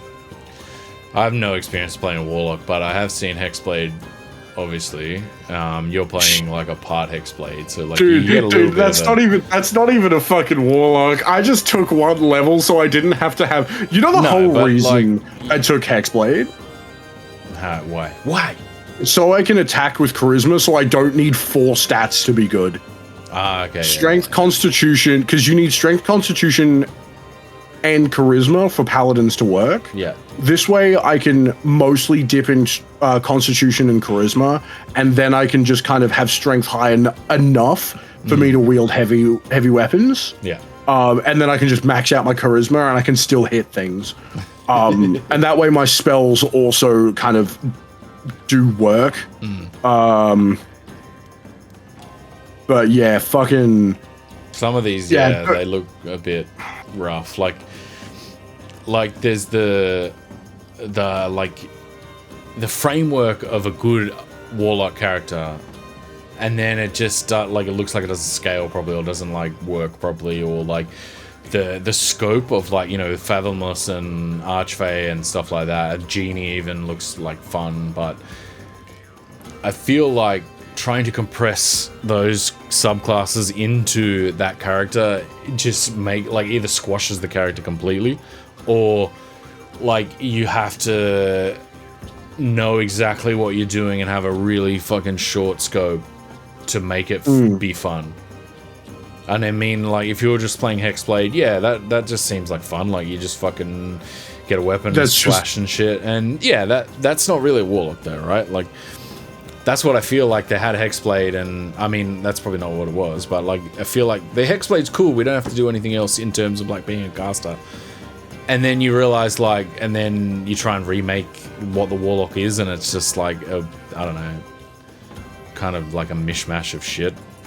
But yeah, warlocks have some of. I think warlocks have some of the highest expression of players, but the most limited roleplay potential, unfortunately. As if your DM is included and isn't on top of things, warlocks can feel really underwhelming to play personally. And so yeah, my DM was great, but I've also played warlocks. The DM was not great, and so yeah, they definitely. And also 2 spell slots till level 11. What the fuck is that? What is that? What is that? let me bring up my fucking spell caster here, because I got a spell cast. I got a level. Let's see, level 11. Let's look at fucking Cassie. The fucking. No. Cassie's the fucking the Twilight Paladin. Okay, the Twilight. Yeah, Cassie. So Cassie has Kyra. Yeah, same character. Yeah. I just renamed 1, 2, 3, 4, 5, 6, 7, 8, 9, 10, 11, 12, 13, 14, 15, 16. 16 spell slots. What level? 14? Kyra. 11. 11, sorry. Yeah. Level 11, Cassie, the human cleric, has access to 6 level spells with 13 spell slots. They have 2. 2 spell slots. Really? 2 spell slots. Really? It's so rough, man. It's rough out here for warlocks. I'm gonna have to make one just to check this. That's why they make great dips. Like dipping into warlock is fucking phenomenal because their spell slots are completely separate, so you don't have like to do the weird spell slot math. Yeah. Yeah, no, just fucking rough. I don't have a. Wizards are an S tier, but only if your DM's good. The rest of the time they're B top. B. Yeah, if you got a good DM, S tier. Wizards can be some of the best things. The rest of the time is B because your power and how good your character is almost entirely dependent on what your DM gives you. Because to get new spells, you get less spells than the other classes when you level up, but you can learn them. Your DM has to give you the ability to learn them. Yeah, that's important. Yeah, and it's way too dependent on your DM giving that to you. And so I reckon, and there's a lot of DMs who I played with who just were not great at giving me spell scrolls. And so it's gotta be like giving you access to shops or access to loot. Yeah, that makes sense. And then you've also got to use like you've got to go find the ink and the thing. One of my DMs did streamline it. He just said, as long as you've got 50 gold on you, you can do it. You just like make a sacrifice of 50 gold. It burns up. And you get the stuff you need to, like 50 gold per spell health level. Yeah. But yeah, that's my problem. It's too dependent on the DM, and your enjoyment and power isn't in your control. Yeah. Which, considering the DM controls the rest of the world as well, fucking give me something. Yeah, fair. I think I haven't played that Blade Singer, and that was like a drop-in Blade Singer, and that was fun. Like, and having access to all the the little things that make a martial class fun, like the extras, that's fun. I don't think I could drop in and play like just a wizard, like, you know what I mean? Like, I'd have to know like what I was building through and the way it was being played. Like, you look at like picking up spells, copying them, all that mechanic, it's important, but like if you're in an ADHD mode, then I can see that being a very just like, come on, just let me learn it. Like, you know what I mean? Like, unless you're really diving deep into the lore of being a wizard and like translating spells and doing all that shit, then I feel like it just becomes like a byproduct of having to like learn this shit, which is not fun. I don't feel like that'd be very fun. No, 100%. Yeah. That makes sense. Like, but I do like a quintessential wizard. And then, like, because I think, like, were you guys talking about in one of the sessions where you get to level 20 and you end up, like, being, like, a loser, like, with barely any power? I think. What, the quintessential wizard? Yeah. No. Level 20 wizards are some of the most powerful classes in the game. Somebody, they can make, like, infinite copies of themselves. I remember somebody was saying that, like, you get to level 20 and it's just like, you just get, like, one thing. It sucks, you know? Oh no, that's just capstone abilities in general. Capstone, that's right. Capstones suck. They're so underwhelming. Although D&D is not designed for like capstone, it's generally between the most fun D&D is between about level 5. I'd say level 3 personally, but level 5 and level 15 is where peak D&D is. There you go, eh? That's our tier list. That's our tier list. I reckon that's probably enough for tonight. Yeah, 100%. I think we'll... I don't think we have... With how long the discussions have been, I don't think we have time for fucking subclasses. We'll do that next week if there's nothing else going on, eh? Yeah, fucking nice. Sounds good. Right. All right, out there. Take it easy. Thank you, everyone, for watching and listening. Remember, Sunday nights we play on Twitch. I'll put this out on audio form. I'll include the last week because that was fun. I'll post this tier list in the Discord and we'll see what everyone says about it. Oh, we're gonna get so much hate. Flamed. But hey. You know what? They can give us an opinion when they fucking turn up. Oh, roasted. Damn, roasted. No, that's good. No, appreciate it, man. The good pod.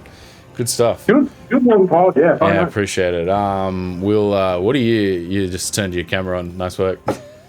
That was entirely by accident. That's my camera. My camera's somewhere down the back of my PC. Oh, that's fun. So you get a shot of your fans and your liquid cooling. I think it's just pointed at the back of the wall, to be honest. That's because good. it's still like plugged in, but it fell down the back of my desk. That's good. That's the way to do it. All right. Say goodbye to the audience, my man. Oh, goodbye, audience. Goodbye, everyone. Hope you enjoyed our fucking rambling. No, it was good. Yeah, fucking mad. Yeah. All right.